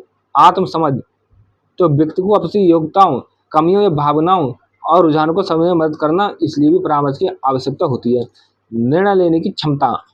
तो सही समय पर शैक्षिक, व्यवसाय के व्यक्तिगत जीवन से संबंधित उचित निर्णय होता है, उसे मार्गदर्शन करने में परामर्श की आवश्यकता होती है। निरंतर प्रक्रिया। तो जीवन के विभिन्न पड़ावों पर अनेक समस्याओं का सामना करने के लिए एक सतत प्रक्रिया क्या परामर्श, मतलब परामर्श की हमेशा जरूरत पड़ती रहती है। परामर्श के क्षेत्र देखिए क्या है? शैक्षिक परामर्श। तो अध्ययन की आदतें, विषयों का चुनाव और परीक्षा संबंधी तनाव, इनको दूर करने के लिए शैक्षिक परामर्श दिया जाता है। व्यावसायिक परामर्श। तो करियर की योजना, रोजगार के विकल्प और कौशल विकास के लिए परामर्श दिया जाता है। व्यक्तिगत परामर्श, संवेगात्मक संतुलन। तो सामाजिक संबंध, स्वास्थ्य और व्यक्तित्व विकास, इनके लिए व्यक्तिगत परामर्श दिया जाता है। ठीक है, व्यावसायिक परिवर्तन क्या व्यावसायिक परामर्श को दिया जाता है करियर, रोजगार और कौशल के लिए। व्यक्तिगत परामर्श को दिया जाता है संवेगात्मक संतुलन और सामाजिक संबंध, स्वास्थ्य और व्यक्तिगत विकास के लिए। विवाह एवं परिवार परामर्श। तो वैवाहिक समस्याओं और पारिवारिक कलह का समाधान, इसलिए परामर्श दिए जाते हैं। अगला प्रश्न, शारीरिक अक्षमता या विकलांगता को परिभाषित कीजिए। तो शारीरिक अक्षमता या विकलांगता क्या है? देखिए यह एक ऐसी महत्वपूर्ण शारीरिक सीमा है जो व्यक्ति के जीवन की एक या एक से अधिक मुख्य गतिविधियां जैसे चलना, हिलना डुलना, सांस लेना, देखना, सुनना, काम करना, अपना ख्याल रखना, सीखना, इनको बुरी तरह से प्रभावित करता है। मतलब वो शारीरिक रूप से किसी न कहीं से अक्षम होते हैं। तो शारीरिक अक्षमता क्या होती है? यह चोट, बीमारी जैसे पोलियो, सेरेब्रल पल्सी या जन्मजात विकलांगों के कारण हो सकती है। और शारीरिक इसकी देखो परिभाषा इस आधार पर की जाती है कि यह व्यक्ति के चलने फिरने या गतिक गतिविधियों को पूरा करने की क्षमता को किस हद तक बाधित करती है। कौन? शारीरिक अक्षमता, जिससे वह सामान्य जीवन जीने में कठिनाई महसूस करता है। तो ये हमारी होगी शारीरिक अक्षमता। अगला प्रश्न देखिए क्या है? शैक्षिक समावेशन से आप क्या समझते हैं? उद्देश्यों की चर्चा कीजिए। तो शैक्षिक समावेशन, एजुकेशनल इंक्लूजन, इसका तात्पर्य है कि प्रत्येक बच्चे, चाहे वह दिव्यांग हो, पिछड़े वर्ग के हो या किसी भी रूप में भिन्न हो, इनकी शिक्षा एक ही छत के नीचे एक ही सामान्य विद्यालय में हो। यह एक ऐसी मनोवृत्ति है जो व्यक्तिगत विभिन्नता को स्वीकार करती है और सभी छात्रों को उनकी क्षमता और आवश्यकता के अनुसार बाधा मुक्त पहुंच के माध्यम से एक साथ सीखने के अवसर प्रदान करती है। ठीक है। अब शैक्षिक समावेशन के उद्देश्य देखिए क्या है। समान अवसर, तो सभी छात्रों को गुणवत्तापूर्ण शिक्षा के समान अवसर प्रदान करना। पृथक्करण समाप्त करना, तो विकलांग या वंचित बच्चों को विशेष अलग अलग स्कूलों से हटाकर मुख्य धारा में जोड़ना। सामाजिक विकास, तो बच्चों में आपसी सहयोग, सहिष्णुता और लोकतांत्रिक मूल्यों का विकास करना। क्षमताओं का विकास, प्रत्येक बच्चे की उत्कृष्ट क्षमताओं को पहचानना और उन्हें बढ़ावा देना। बाधा मुक्ति शिक्षा, तो शैक्षिक प्रणाली में सभी छात्रों के लिए भौतिक और मनोसामाजिक बाधाओं को दूर करना। ठीक है, ये हमारे उद्देश्य हो गए समावेशन के। अगला प्रश्न देखिए 2019 पर आए, पिछड़े बालकों की शिक्षा व्यवस्था पर प्रकाश डालिए। तो पिछड़े बालकों की शिक्षा व्यवस्था इस प्रकार है, जैसे है व्यक्तिगत शिक्षण, तो उनकी मानसिक क्षमता और व्यक्तिगत आवश्यकता के अनुकूल विशेष शिक्षण योजना बनाना इनके पिछड़े बच्चों के अनुसार। उपचारात्मक शिक्षण, तो कमजोरियों के निदान के आधार पर अतिरिक्त कक्षाएं, रेमेडियल क्लासेस आयोजित करना। शिक्षण सहायक सामग्री, तो श्रव्य दृश्य साधनों, ऑडियो विजुअल एड्स और खिलौनों के अधिक उपयोग कर क्या करना, शिक्षा को रुचिकर बनाना। मतलब शिक्षण सहायक सामग्री में क्या होता है, ऑडियो विजुअल एड्स होते हैं, उनका अधिक उपयोग करना है। अलग पाठ्यक्रम, तो उनके बुद्धि स्तर के अनुकूल सरल और व्यावहारिक पाठ्यक्रम तैयार करना। आर्थिक सहायता, क्या देखिए, निर्धन एवं मेधावी पिछड़े छात्रों के लिए छात्रवृत्तियां और निःशुल्क शिक्षा की व्यवस्था करना। अगला क्या देखिए, समस्यात्मक बालकों के प्रकार के उदाहरण बताइए, उदाहरण सहित बताइए क्या होते हैं। देखिए समस्यात्मक बच्चे हमारे जानते हैं हम। समस्यात्मक बालक भी होते हैं जिनका व्यवहार या व्यक्तित्व गंभीर रूप से असाधारण होता है और ये समस्या पैदा करते हैं। देखो समस्यात्मक बाल बच्चों के प्रकार, पहले प्रकार है आक्रामकता वाले बच्चे। ये क्या करते हैं, जो बालक अत्यधिक क्रोध करते हैं, झगड़ा या तोड़फोड़ करते हैं। ठीक है, उदाहरण देखो, साथियों को मारना हो गया, कक्षा में अनुशासन भंग करना हो गया। ठीक है, दूसरे बच्चे कौन होते हैं समस्यात्मक, झूठ बोलने वाले बच्चे, जैसे जो मनोरंजन, स्वार्थ या बचाव के लिए लगातार झूठ बोलते हैं। उदाहरण देखिए, होमवर्क ना करना, उसके झूठ के बहाने बनाना। चोरी करने वाले बच्चे, जो बिना अनुमति के दूसरों की वस्तु उठा लेते हैं। ऐसे एग्जाम्पल देखिए, स्कूल से सहपाठी की पेंसिल या पैसे चुरा लेना। अगले कौन होता है समस्यात्मक बच्चा, पलायन करने वाला बालक, तो जो स्कूल या घर से भाग जाते हैं, पढ़ाई या डर से बचने के लिए कक्षा से बाहर निकल जाना, मतलब स्कूल ही नहीं गया, बंक मार लिया। ये होगा हमारे समस्यात्मक बच्चे। अगला देखिए, अपराधिक बच्चों की उपचार विधियों पर प्रकाश डालिए। तो अपराधी बालकों के उपचार की प्रमुख विधियाँ कौन कौन सी विधियाँ देखिए, मनोचिकित्सा, साइकोथेरेपी, मनोवैज्ञानिक साधनों द्वारा उनके संवेगात्मक और व्यक्तित्व संबंधी समस्याओं का निदान कर उपचार करना। चिकित्सक स्नेह और स्वीकृति का वातावरण देना। सुधार संस्थाएं, करेक्शनल इंस्टीट्यूशन, तो बाल अपचारी गृहों या स्कूलों का निर्माण करना जहां उन्हें सुरक्षित वातावरण में रखकर सुधारात्मक पेशेंट दिया जाता है। मनोविश्लेषण, मतलब साइको एनालिसिस, उनके विगत जीवन की नकारात्मक भावनाओं और अनुभवों को समझकर उनके असामाजिक व्यवहार के मूल कारणों को दूर करना। सामाजिक शैक्षिक प्रयास, तो पारिवारिक शैक्षिक और सामाजिक गतिविधियों को संगठित करना ताकि अपराध की प्रवृत्ति को रोका जा सके। अगला प्रश्न देखिए, निरीक्षण तथा परामर्श में अंतर बताइए। तो देखिए निरीक्षण और परामर्श में अंतर, देखिए निरीक्षण में और परामर्श में। क्षेत्र देखिए, निरीक्षण का क्षेत्र क्या होता है, व्यापक होता है, जीवन के सभी पहलुओं से संबंधित, जबकि परामर्श का क्षेत्र क्या होता है, संकीर्ण होता है, नैरो, मुख्य रूप से समस्या समाधान पर केंद्रित होता है परामर्श का क्षेत्र। और निरीक्षण की प्रकृति क्या होती है, निवारक, प्रिवेंशन और विकासात्मक, डेवलपमेंटल होता है, जबकि परामर्श क्या होता है, मुख्य रूप से उपचारात्मक, मतलब रेमेडियल होता है। अब निरीक्षण में क्या करता है, कोई भी प्रशिक्षक, शिक्षित या विशेषज्ञ दे सकता है निरीक्षण, मतलब कोई प्रशिक्षित शिक्षक हो गया, विशेषज्ञ हो गया। और परामर्श क्या होता है, परामर्श केवल एक कुशल, व्यावसायिक रूप से प्रशिक्षित परामर्शदाता ही दे सकता है। उद्देश्य क्या देखिए हमारा निरीक्षण का, विषय उन्मुख, सब्जेक्ट ओरिएंटेड, मतलब सही चुनाव करने में सहायता होता है। और परामर्श क्या होता है, समस्या उन्मुख, प्रॉब्लम ओरिएंटेड, मतलब आत्मसमझ और समाधान में सहयोग होता है। अगला प्रश्न देखिए, विकलांग बालकों की पुनर्वास योजना तैयार कीजिए। तो विकलांग बच्चों की पुनर्वास योजना के मुख्य चरण, कौन कौन से देखिए। पहचान एवं निदान, तो विकलांगता की शुरुआती पहचान और उनके प्रकार तथा गंभीरता का चिकित्सीय निदान। दूसरा है स्टेप हो गया हमारा चिकित्सकीय पुनर्वास, सर्जरी, फिजियोथेरेपी, कृत्रिम अंग या सहायक उपकरण जैसे व्हीलचेयर और श्रवण यंत्र प्रदान करना किनको, विकलांग बच्चों को।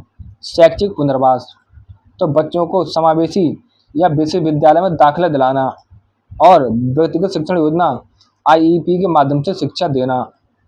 व्यवसायिक पुनर्वास, तो विकलांगता के अनुरूप कौशल और व्यवसाय प्रशिक्षण प्रदान करना ताकि वे आत्मनिर्भर बन सकें। सामाजिक मनोवैज्ञानिक पुनर्वास, तो परामर्श काउंसलिंग के माध्यम से उन्हें समाज में समायोजन करने और हीन भावनाओं को दूर करने में सहायता देना, जैसे दीनदयाल दिव्यांग पुनर्वास योजना। अगला प्रश्न ये क्या है, बाघ दोष के प्रकार बताइए। तो बाघ दोष के मुख्य प्रकार इस प्रकार हैं। कौन कौन से बाघ दोष के प्रकार। उच्चारण दोष, आर्टिकुलेशन डिफेक्ट, तो ध्वनियों को विकृत या गलत उच्चारित करना, जैसे ता को टा कहना। हकलाना, स्टटरिंग, तो धारा प्रभाव बोलने में कठिनाई होना, इसमें ध्वनियों या शब्दों की पुनरावृत्ति या अवरोध ब्लॉकिंग होता है। तुतलाना, लिस्पिंग, तो शब्दों को अस्पष्ट रूप से बोलना, खासकर सा और सा जैसी ध्वनियों का गलत उच्चारण, इनका उच्चारण स्थान अलग होता है। ठीक, ये दंत होता है और ये तालव्य होता है हमारा सा। स्वर दोष, वॉइस डिफेक्ट्स, तो आवाज की गुणवत्ता, तीव्रता, पिच, स्वरमान में असामान्य परिवर्तन होना, जैसे बहुत ऊंचा या नासिका से बोलना। नासिका मतलब नाक। ओष्ठ प्रकृति, क्लेफ्ट पैलेट लिप, तो होठ या तालु के कट होने के कारण कुछ ध्वनियों का सही उच्चारण ना कर पाना। बाघ दोष के प्रकार हो गया हमारी ये। अगला देखिए, प्रतिभाशाली बच्चों की विशेषताएं तथा शिक्षा व्यवस्था को स्पष्ट कीजिए। तो प्रतिभाशाली बच्चों की विशेषताएं देखिए, इनकी क्या होती है, उच्च बुद्धि लब्धि होती है आईक्यू, इनकी बुद्धि लब्धि 140 से अधिक होती है, जो टर्मन ने बताया था। तीव्र स्मरण शक्ति, सीखने की गति तीव्र और शुद्ध होती है और याददाश्त उच्च स्तर की होती है। गहन निरीक्षण, एक किसी भी घटना या विषय का बारीकी से निरीक्षण करते हैं। विस्तृत शब्दावली, तो प्रतिभाशाली बच्चे क्या होते हैं, इनका शब्दकोश विस्तृत होता है और ये जटिल विचारों को शीघ्र समझ जाते हैं। अब प्रतिभाशाली बच्चों की जो क्या कहते हैं शिक्षा व्यवस्था कैसी होनी चाहिए। समृद्धि कार्यक्रम, एनरिचमेंट प्रोग्राम, सामान्य पाठ्यक्रम से अधिक गहन, चुनौतीपूर्ण और उन्नत विषय वस्तु प्रदान करना। तुरंत एक्सेलेरेशन, तो प्रतिभाशाली बच्चों को क्या करना चाहिए, उनकी क्षमता अनुसार तेजी से अगली कक्षा में पदोन्नत करना चाहिए। विशेष कक्षाएं, तो उनकी आवश्यकताओं को पूरा करने के लिए अलग समूह बनाकर विशेष शिक्षण देना उनको प्रतिभाशाली बच्चों को। स्व अध्ययन, तो उन्हें स्वतंत्र अध्ययन और शोध परियोजनाओं के लिए प्रोत्साहित करना। अगला प्रश्न, श्रवण क्षतियुक्ति बालकों के प्रकार बताइए। इन बालकों की पहचान कैसे करेंगे। तो देखिए, श्रवण क्षतियुक्ति बालकों के प्रकार। श्रवण मतलब सुनने में परेशानी होती है उन्हें, वो ठीक बच्चे। कम श्रवण बाधित, मिल्ड हियरिंग लॉस, तो इन्हें क्या होती है, सामान्य बातचीत सुनने में कठिनाई होती है लेकिन जोर से बोलने पर सुन लेते हैं। दूसरे कौन होते हैं, मध्यम श्रवण बाधित, मॉडरेट हियरिंग लॉस, इन्हें श्रवण यंत्र हियरिंग एड की आवश्यकता होती है। आगे गंभीर श्रवण बाधित, शिवर हियरिंग लॉस, इन्हें श्रवण यंत्र के साथ भी सुनने में बहुत कठिनाई होती है। आगे पूर्ण बधिर, प्रोफाउंड हियरिंग लॉस, इन्हें कोई भी ध्वनि सुनाई नहीं देती और ये भाषा विकास में पिछड़े होते हैं। पहचान के तरीके देखिए इनके श्रवण बाधित बच्चों के। ध्वनि पर प्रतिक्रिया न देना, तेज आवाज जैसे ताली पर शिशु का कोई प्रतिक्रिया न देना, बाल विकास में देरी, 1.5 साल की उम्र तक भी 1-2 शब्द न बोल पाना, होठ पड़ना, बात करते समय बोलने वाले के होठों को ध्यान से देखना, जोर से बोलना, अपनी बात कहते समय या दूसरों से बोलने के लिए कहना, ध्यान केंद्रित करने की कमी, कक्षा में एकाग्रता की कमी और निर्देशों को समझने में असमर्थता। अगला प्रश्न ये क्या है, मंदबुद्धि बालकों का अर्थ एवं परिभाषा बताइए। ठीक है, मंदबुद्धि बालक के क्या लक्षण हैं। तो अर्थ एवं परिभाषा देखिए, मंदबुद्धि बालक मेंटल रिटार्डेड चिल्ड्रन वे होते हैं जिनके शारीरिक या मानसिक रोग के कारण बुद्धि का पूर्ण विकास नहीं हो पाता। इनकी बुद्धि लब्धि IQ 70 से कम होती है, जिसके कारण ये सामाजिक और शैक्षिक समायोजन में सामान्य बच्चों से पिछड़ जाते हैं। लक्षण देखिए मंदबुद्धि बच्चों के, कम बुद्धि लब्धि, 70 से कम बुद्धिलब्धि होती है इनकी, ठीक है। सीखने की दर धीमी, किसी भी वस्तु को बहुत धीमी गति से सीखते हैं। कल्पना शक्ति का अभाव, सूक्ष्म चिंतन और कल्पना शक्ति बहुत कम होती है। एकाग्रता की कमी, किसी भी कार्य पर लंबे समय तक ध्यान केंद्रित नहीं कर पाते ये। व्यवहार संबंधी समस्याएं, कई बार आक्रामक, क्रोधी या असामाजिक व्यवहार प्रदर्शित करते हैं। ये क्या है, कम मंद बुद्धि वाले बच्चे। अगला प्रश्न, सृजनात्मक बालकों का अर्थ एवं विशेषताएं बताइए। तो अर्थ देखिए, सृजनात्मक बालक, क्रिएटिव चाइल्ड, वह होता है जो नए विचारों, रचनाओं या वस्तुओं को उत्पन्न करने की असाधारण क्षमता होती है। ये बालक ज्ञात तत्वों के आधार पर कुछ नया, मतलब मौलिक, ओरिजिनल और उपयोगी सृजन करते हैं। विशेषता देखिए सृजनात्मक बच्चों की, नवीनता एवं मौलिकता। विशेषताएं, ठीक है, सृजनात्मक बालकों की देखते हैं क्या है। पहली है नवीनता एवं मौलिकता। तो विचारों और समाधानों में नवीनता होती है सृजनात्मक बालकों के। जिज्ञासा, तो सृजनात्मक बालकों में क्या होती है, उनमें क्यों और कैसे जानने की तीव्र जिज्ञासा होती है। अभिव्यक्ति की क्षमता, तो सृजनात्मक बच्चे होते हैं अपने विचारों को जोरदार और खुले तरीके से व्यक्त करते हैं। स्वनिर्भरता, ये आत्मनिर्भर होते हैं और अपने विचारों को आत्मविश्वास से रखते हैं। अपसारी चिंतन, डाइवर्जेंट थिंकिंग, तो किसी एक समस्या के अनेक संभावित समाधान खोजने की क्षमता रखते हैं। कौन, सृजनात्मक बच्चे। उच्च बुद्धिलब्धि, तो सृजनात्मक बच्चे होती हैं इनकी बुद्धिलब्धि औसत या औसत से उच्च होती है। 2020 पर आए देखिए हम, समावेशी शिक्षा के विकास हेतु कदम उठाए गए हैं। कौन कौन से कदम उठाए गए समावेशी शिक्षा के विकास हेतु। समावेशी शिक्षा विकास के लिए समावेशी शिक्षा के विकास हेतु उठाए गए प्रमुख कदम कौन कौन से हैं देखिए। पहली, राष्ट्रीय शिक्षा नीति, नेशनल एजुकेशन पॉलिसी 2020, समानता और समावेशन पर बल देना तथा सामाजिक आर्थिक रूप से वंचित समूहों SEDGs के विशेष प्रावधान करना। समग्र शिक्षा अभियान, तो पूर्व प्राथमिक से 12वीं तक सभी स्तरों पर समावेशी शिक्षा के तहत विशेष शिक्षकों, सहायक उपकरणों और प्रशिक्षण का प्रावधान करना, ठीक है। शिक्षक प्रशिक्षण, तो सामान्य शिक्षकों के लिए विशिष्ट आवश्यकता वाले बच्चों को पढ़ाने हेतु अभिविन्यास और विशेष प्रशिक्षण कार्यक्रमों का संचालन। पाठ्यक्रम में अनुकूलन, तो अधिगम के सार्वभौमिक डिजाइन, मतलब universal design for learning, UDL को अपनाना और कौशल व्यवसायिक प्रशिक्षण को शामिल करना। भारतीय पुनर्वास परिषद RCI,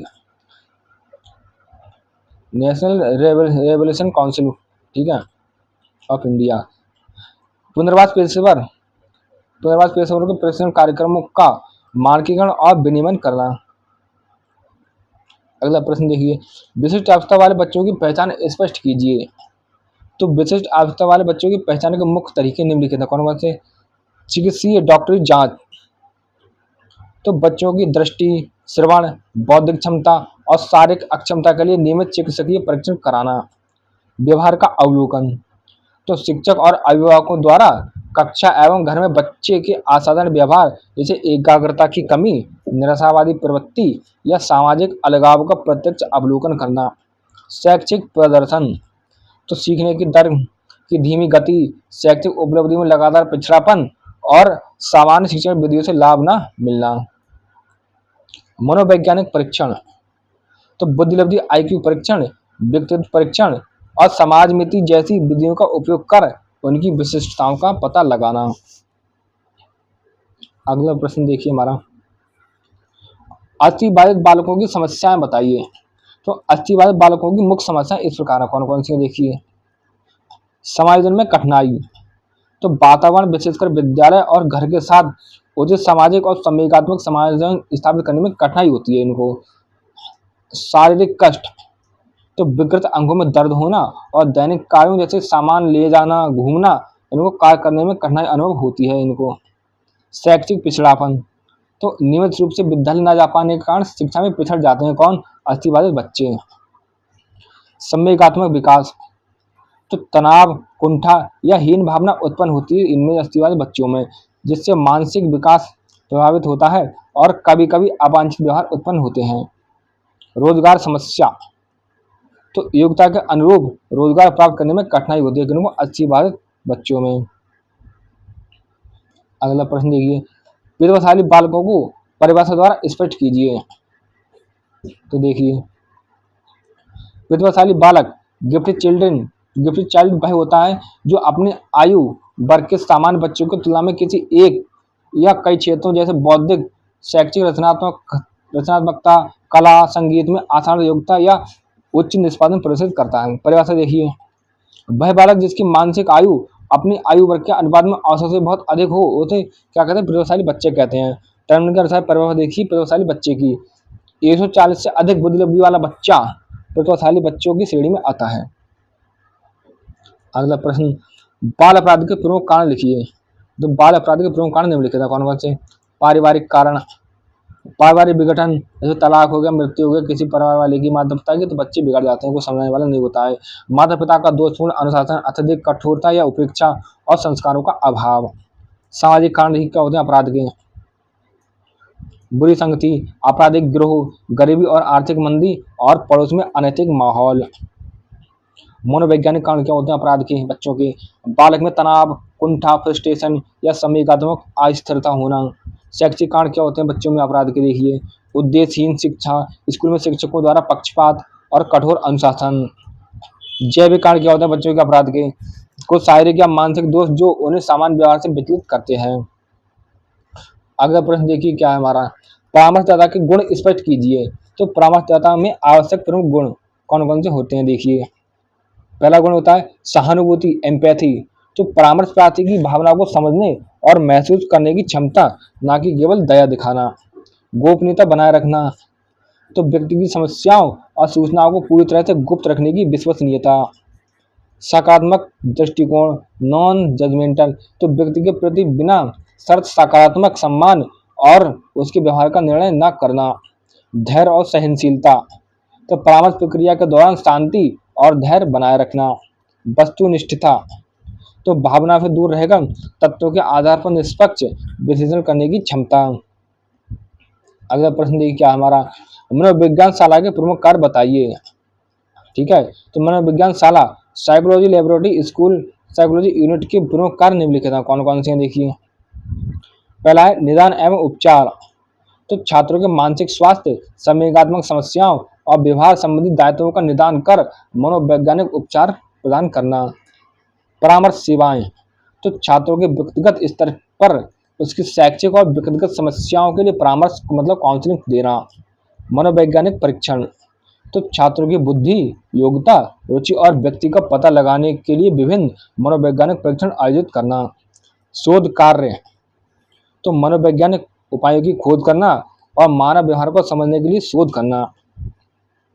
अगला है सलाह मशविरा, शिक्षकों और अभिभावकों को बच्चों की समस्याओं का समाधान और बेहतर पालन पोषण के लिए सलाह देना। अगला क्या प्रश्न देखिए हमारा, भारतीय पुनर्वास परिषद के कार्यों का उल्लेख कीजिए। तो भारतीय पुनर्वास परिषद, rehabilitation council of India, RCI के प्रमुख कार्य देखिए क्या क्या है।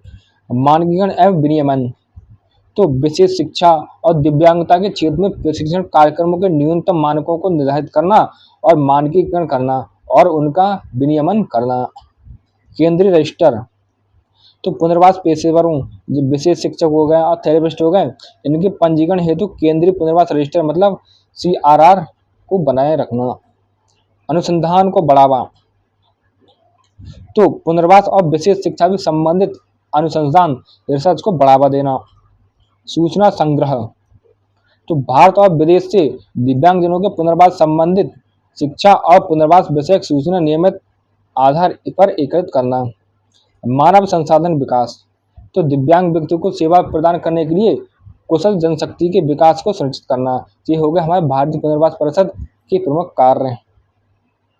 अगला प्रश्न देखिए हमारा, बौद्धिक निःशक्त बच्चों हेतु संसाधन कक्ष गतिविधियों को क्या लिखिए, स्पष्ट कीजिए। ठीक है, तो देखिए, बौद्धिक निःशक्त बच्चों हेतु संसाधन कक्ष रिसोर्स रूम में कराई जाने वाली प्रमुख गतिविधियां कौन कौन सी गतिविधियां हैं? देखिए, पहले व्यक्तिगत देखभाल या विकास, तो आत्मनिर्भरता सिखाने वाली गतिविधियां जैसे कपड़े पहनना, खाना और व्यक्तिगत स्वच्छता। संवेगी गामक प्रशिक्षण, क्या संवेगी गामक प्रशिक्षण, तो हाथ आंख समन्वय मतलब हैंड आई कोऑर्डिनेशन और सूक्ष्म सकल गौतिक को बेहतर गौतिक कौशल क्या होता है बेहतर बनाने के लिए खेल और व्यायाम।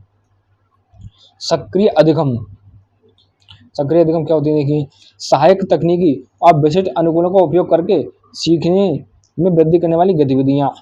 ठीक है, ये बौद्धिक निश्चय बच्चे हेतु क्या होती हैं, ये रिसोर्स रूम मतलब संसाधन कक्ष में कराई जाने वाली गतिविधियाँ होती हैं सारी। व्यवसायिक कौशल, तो बौद्धिक निश्चय बच्चे होते हैं, उनकी क्षमता के अनुरूप सरल कार्य जैसे टाइपिंग, सिलाई या पैकिंग का प्रारंभिक प्रशिक्षण देना। सामाजिक संलग्नता, तो समूह कार्य, भूमिका निभाना, रोल प्ले और सामुदायिक जीवन के नियमों और व्यवहारों को सिखाना। ये क्या हो गया हमारा, रिसोर्स रूम के हमारे कार्य हो गए। अगला प्रश्न क्या देखिए, प्रमस्तिष्क पक्षाघात वाले बच्चों हेतु थेरेपिक विधि को लिखिए। क्या प्रमस्तिष्क पक्षाघात वाले बच्चों को बच्चों को थेरेपिक विधि लिखिए, क्या होती है देखिए। प्रमस्तिष्क पक्षाघात मतलब सेरेब्रल पाल्सी वाले बच्चों हेतु प्रमुख थेरेपिक उपचार की विधियां कौन कौन सी हैं देखिए। पहली फिजियोथेरेपी, शारीरिक ताकत और संतुलन को बढ़ाना, मांसपेशियों के ऐंठन मतलब स्पेस्टिसिटी को कम करना। विधि जिसमें चिकित्सकीय व्यायाम होगा, ठीक है, मालिश हो गई, रक्त संचार और निष्क्रिय गति को सहारा देने के लिए होता है। दूसरी विधि क्या देखिए, स्पीच थेरेपी, तो बोलने और संवाद करने की समस्याओं को दूर करने के लिए विशेष अभ्यास। तो तीसरी क्या है, ऑक्यूपेशनल थेरेपी, दैनिक जीवन के कार्यों जैसे लिखना, खाना, ग्रिपिंग को स्वतंत्र रूप से करने के लिए कौशल विकास करना। और चौथा क्या है, ब्रेन टॉनिक या दवाएं, तो मस्तिष्क की क्षति के तुरंत बाद चिकित्सकीय सलाह पर दवाएं देना। थेरेपी कार्यक्रम हमेशा व्यक्तिगत आवश्यकताओं के अनुरूप एक विशेषज्ञ द्वारा डिजाइन किया जाना चाहिए। अगला प्रश्न क्या देखिए, लेखन अयोग्यता से आप क्या समझते हैं। तो देखिए, लेखन अयोग्यता को क्या कहते हैं, डिस्ग्राफिया कहते हैं। यह एक सीखने की अक्षमता है जो बालक के हाथ से लिखने के कौशल पर असर डालती है। इसमें बालक को सुसंगत रूप से लिखने, वर्तनी स्पेलिंग को सही करने और वाक्यों को संगठित करने में कठिनाई होती है, जिससे उसकी लेखन प्रक्रिया कठिन और धीमी हो जाती है। अगला प्रश्न देखिए क्या है हमारा, मंदबुद्धि बालकों का अर्थ एवं परिभाषा बताइए। तो मंदबुद्धि बालक मेंटल रिटार्डेड चाइल्ड वह होता है जिसकी बौद्धिक क्रियाशीलता, इंटेलेक्चुअल फंक्शनिंग का स्तर औसत स्तर होता है काफी कम होता है, और जो अपने अनुकूलनीय कौशल दैनिक जीवन के कार्य में ध्यान योग कमियां प्रदर्शित करता है। परिभाषा देखिए, सामान्यतः जिन बालकों की बुद्धि लब्धि 70 से कम होती है उन्हें मंदबुद्धि बालक कहा जाता है। अगला प्रश्न देखिए क्या है, जड़ मूड को परिभाषित कीजिए और ये एक सामान्य किस प्रकार भिन्न है। तो जड़ या मूड की परिभाषा है, इडियट कहते हैं इसे, यह सबसे गंभीर मानसिक मंदता की श्रेणी है। इसमें बालक की आयु की बुद्धि अवधि 25 से भी कम होती है। ऐसे बालक सामान्य कार्य संपादन की योग्यता बिल्कुल नहीं रखते और उन्हें जीवन भर पूर्ण देखभाल की आवश्यकता होती है। सामान्य से भिन्नता देखिए, बुद्धि लब्धि, सामान्य बालक 90 से 100 आयु की होती है, जबकि जड़ बच्चा होता है, मूड बुद्धि बच्चा होता है तो 25 से कम होती है। दैनिक कार्य क्षमता, सामान्य बालक स्वतंत्र रूप से अपने दैनिक कार्य कर सकते हैं, जबकि जड़ मूड बालक पूरी तरह दूसरों पर आश्रित होते हैं। सीखने की क्षमता, सामान्य बालक शिक्षा ग्रहण कर सकते हैं, जबकि जड़ मूड बालकों में सीखने की क्षमता लगभग शून्य ही होती है। अगला प्रश्न ये क्या है, परामर्श से आप क्या समझते हैं, परिभाषित कीजिए। तो परामर्श काउंसलिंग, परामर्श दो व्यक्तियों, परामर्शदाता और परामर्श प्रार्थी के बीच एक संबंध है। इसमें एक प्रशिक्षित विशेषज्ञ व्यक्ति की व्यक्तिगत या समायोजन समस्याओं को समझने और उसे स्वयं समाधान खोजने में मनोवैज्ञानिक और तकनीकी सहायता प्रदान करता है। परिभाषा वेबस्टर शब्दकोश के अनुसार, तो परामर्श एक ऐसा संबंध है जिसमें एक व्यक्ति दूसरे व्यक्ति की समायोजन समस्याओं के समाधान और उन्हें समझने में सहायता करता है। अगला प्रश्न, विशिष्ट बालकों की पहचान करने में बुद्धि परीक्षणों का विशेष उपयोग है, स्पष्ट कीजिए। हाँ, विशिष्ट बालकों की पहचान में बुद्धि परीक्षण इंटेलिजेंस टेस्ट का विशेष उपयोग है। तो देखिए, बौद्धिक भिन्नता का मापन, तो बुद्धि परीक्षण आईक्यू टेस्ट ही बालक की बुद्धि लब्धि का सटीक मापन किया जाता है। प्रतिभाशाली की पहचान, 120 से अधिक आयु वाले बच्चों को प्रतिभाशाली बच्चों के रूप में जाना जाता है। और टर्मिनल के अनुसार 140 से अधिक बुद्धि लब्धि वाला बच्चा प्रतिभाशाली बच्चों की श्रेणी में आता है। मंद बुद्धि बालक की पहचान, 70 से कम आयु वाले बालकों को मानसिक रूप से पिछड़े या मंद बुद्धि के रूप में पहचाना जाता है। शैक्षिक पिछड़ापन, तो यह परीक्षण जानने में मदद करता है कि बालक का शैक्षिक पिछड़ापन कम बुद्धि के कारण है या किसी अन्य समस्या के कारण। अगला प्रश्न देखिए, बुद्धि परीक्षण कितने प्रकार के होते हैं, लिखिए। तो बुद्धि परीक्षणों को मुख्य रूप से दो आधार पर वर्गीकृत किया गया। कौन कौन से? पहला है आयोजन के आधार पर, बेस्ड ऑन एडमिनिस्ट्रेशन। इसमें होता है व्यक्तिगत बुद्धि परीक्षण, एक समय में केवल एक व्यक्ति पर किया जाता है। सामूहिक बुद्धि परीक्षण, एक समय पर कई व्यक्तियों पर किया जाता है। भाषा के आधार पर, बेस्ड ऑन लैंग्वेज। तो शाब्दिक बुद्धि परीक्षण, इसमें भाषा या शब्दों का प्रयोग होता है शिक्षित व्यक्तियों के लिए। अशाब्दिक बुद्धि परीक्षण, इसमें चित्रों, प्रतीकों या क्रियाओं का प्रयोग होता है अशिक्षित या भिन्न भाषा वाले व्यक्तियों के लिए। अगला प्रश्न देखिए हमारा, अपराधी बालकों के उपचार की विधियां कौन कौन सी, प्रकाश डालिए। तो अपराधी बालकों के उपचार की प्रमुख विधियां, मनोचिकित्सा, साइकोथेरेपी। तो मनोवैज्ञानिक साधनों द्वारा संवेगात्मक और व्यक्तित्व संबंधी समस्या का निदान कर उपचार करना। इसमें चिकित्सक स्नेह और स्वीकृति का वातावरण देता है। सुधार संस्थान, करेक्शनल इंस्टीट्यूशन। तो बाल अपचारी गृहों में रखकर उन्हें प्रशिक्षण और निर्देशन देना और अनुशासन में सुधार लाना। परिवीक्षा एवं पैरोल, प्रोबेशन एंड पैरोल। तो अच्छा आचरण करने पर अपराधी को स्वतंत्रता प्रदान करने और समाज से पुनः सामंजस्य बैठाने में मदद करना। परिवार एवं सामाजिक हस्तक्षेप, उनके दोषपूर्ण पारिवारिक और सामाजिक वातावरण को सुधारने हेतु माता पिता की मदद करना। अगला प्रश्न देखिए हमारा, भारतीय पुनर्वास परिषद के कार्य बताइए। भारतीय पुनर्वास परिषद, रिहैबिलिटेशन काउंसिल ऑफ इंडिया के कार्य देखिए क्या क्या है। देखिए हमारे पहला कार्य है प्रशिक्षण का मानकीकरण। तो पुनर्वास पेशेवरों जैसे विशेष शिक्षकों के प्रशिक्षण कार्यक्रमों का विनियमन और मानकीकरण करना। केंद्रीय रजिस्टर, तो इस क्षेत्र में कार्यरत सभी योग पेशेवरों का केंद्रीय पुनर्वास रजिस्टर CRR बनाए रखना। अनुसंधान को बढ़ावा, तो पुनर्वास और विशेष शिक्षा से संबंधित अनुसंधान को प्रोत्साहित करना। न्यूनतम मानक निर्धारण, तो विशेष शिक्षा और पुनर्वास के लिए शिक्षा और प्रशिक्षण के लिए न्यूनतम मानक निर्धारित करना। अगला प्रश्न, शारीरिक अक्षमता या विकलांगता को परिभाषित कीजिए। शारीरिक अक्षमता या विकलांगता, फिजिकल डिसेबिलिटी क्या है, देखिए। यह एक ऐसी शारीरिक स्थिति है जो चोट, बीमारी या जन्मजात विकारों के कारण उत्पन्न होती है और व्यक्ति के चलने फिरने या गतिविधि करने की क्षमता में कमी लाती है। यह जीवन की एक या एक से अधिक मुख्य गतिविधियों एवं चलने, सांस लेने, देखने या सुनने को बाधित करती है, जिससे उसे सामान्य जीवन जीने में क्या होती है, कठिनाई होती है। अगला प्रश्न देखिए क्या हमारा, परामर्श के प्रकार बताइए। तो परामर्श काउंसलिंग को मुख्य रूप से तीन भागों में बांटा जा सकता है। कौन कौन से तीन प्रकार हैं, देखिए। पहला है निर्देशात्मक परामर्श, मतलब डायरेक्टिव काउंसलिंग। तो यह परामर्शदाता केंद्रित होता है, जिसमें परामर्शदाता समस्या का विश्लेषण कर सीधे सुझाव देता है। ठीक है, इसके किसने दिया था, विलियमसन ने दिया था। अनिर्देशात्मक परामर्श, नॉन डायरेक्टिव काउंसलिंग क्या है, देखिए। अनिर्देशात्मक परामर्श, यह परामर्श प्रार्थी केंद्रित होता है, इसमें परामर्शदाता केवल सहयोग करता है और परामर्श प्रार्थी स्वयं हल खोजता है। इसे किसने दिया था, कॉल रोजर्स ने। समन्वयात्मक परामर्श, इलेक्टिव काउंसलिंग क्या है, देखिए। इसमें परिस्थिति और आवश्यकता के अनुसार निर्देशात्मक और अनिर्देशात्मक दोनों पद्धतियों का समन्वित उपयोग किया जाता है। 2022 पहला प्रश्न, अधिगम बाधित बालकों हेतु शिक्षण सिद्धांत बताइए। तो अधिगम बाधित बच्चे हेतु प्रमुख शिक्षण सिद्धांत देखिए क्या क्या है। व्यक्तिगत शिक्षण, इंडिविजुअलाइज इंस्ट्रक्शन। तो प्रत्येक बच्चे की विशिष्ट कमजोरी का अनुसार शिक्षण योजना बनाना। बहुसंवेदी शिक्षण, तो देखने, सुनने और स्पर्श करने जैसी कई इंद्रियों का उपयोग करके अधिगम को सरल बनाना। शिक्षण को सरल और स्पष्ट बनाना।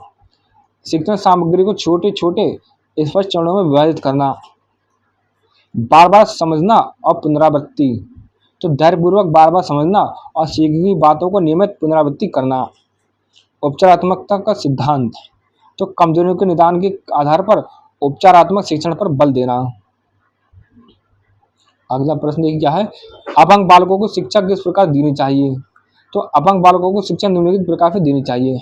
कैसे, समावेशी शिक्षा, तो उन्हें सामान्य नियमित विद्यालयों में उचित समर्थन और अनुकूलन के साथ शिक्षा देनी चाहिए। व्यावहारिक एवं उपयोगी शिक्षा, तो अपंग बालकों को उनके शारीरिक और मानसिक स्थिति का अनुकूल हो जो उन्हें आत्मनिर्भर बनाने में सहायक हो, ऐसी शिक्षा देनी चाहिए। मानव संसाधन और उपकरण, तो उनकी आवश्यकताओं के अनुसार उपयुक्त मानव संसाधन, विशेष शिक्षक और सहायक उपकरण, जैसे श्रवण यंत्र हो गए और व्हीलचेयर हो गए, ये उपलब्ध कराए जाने चाहिए।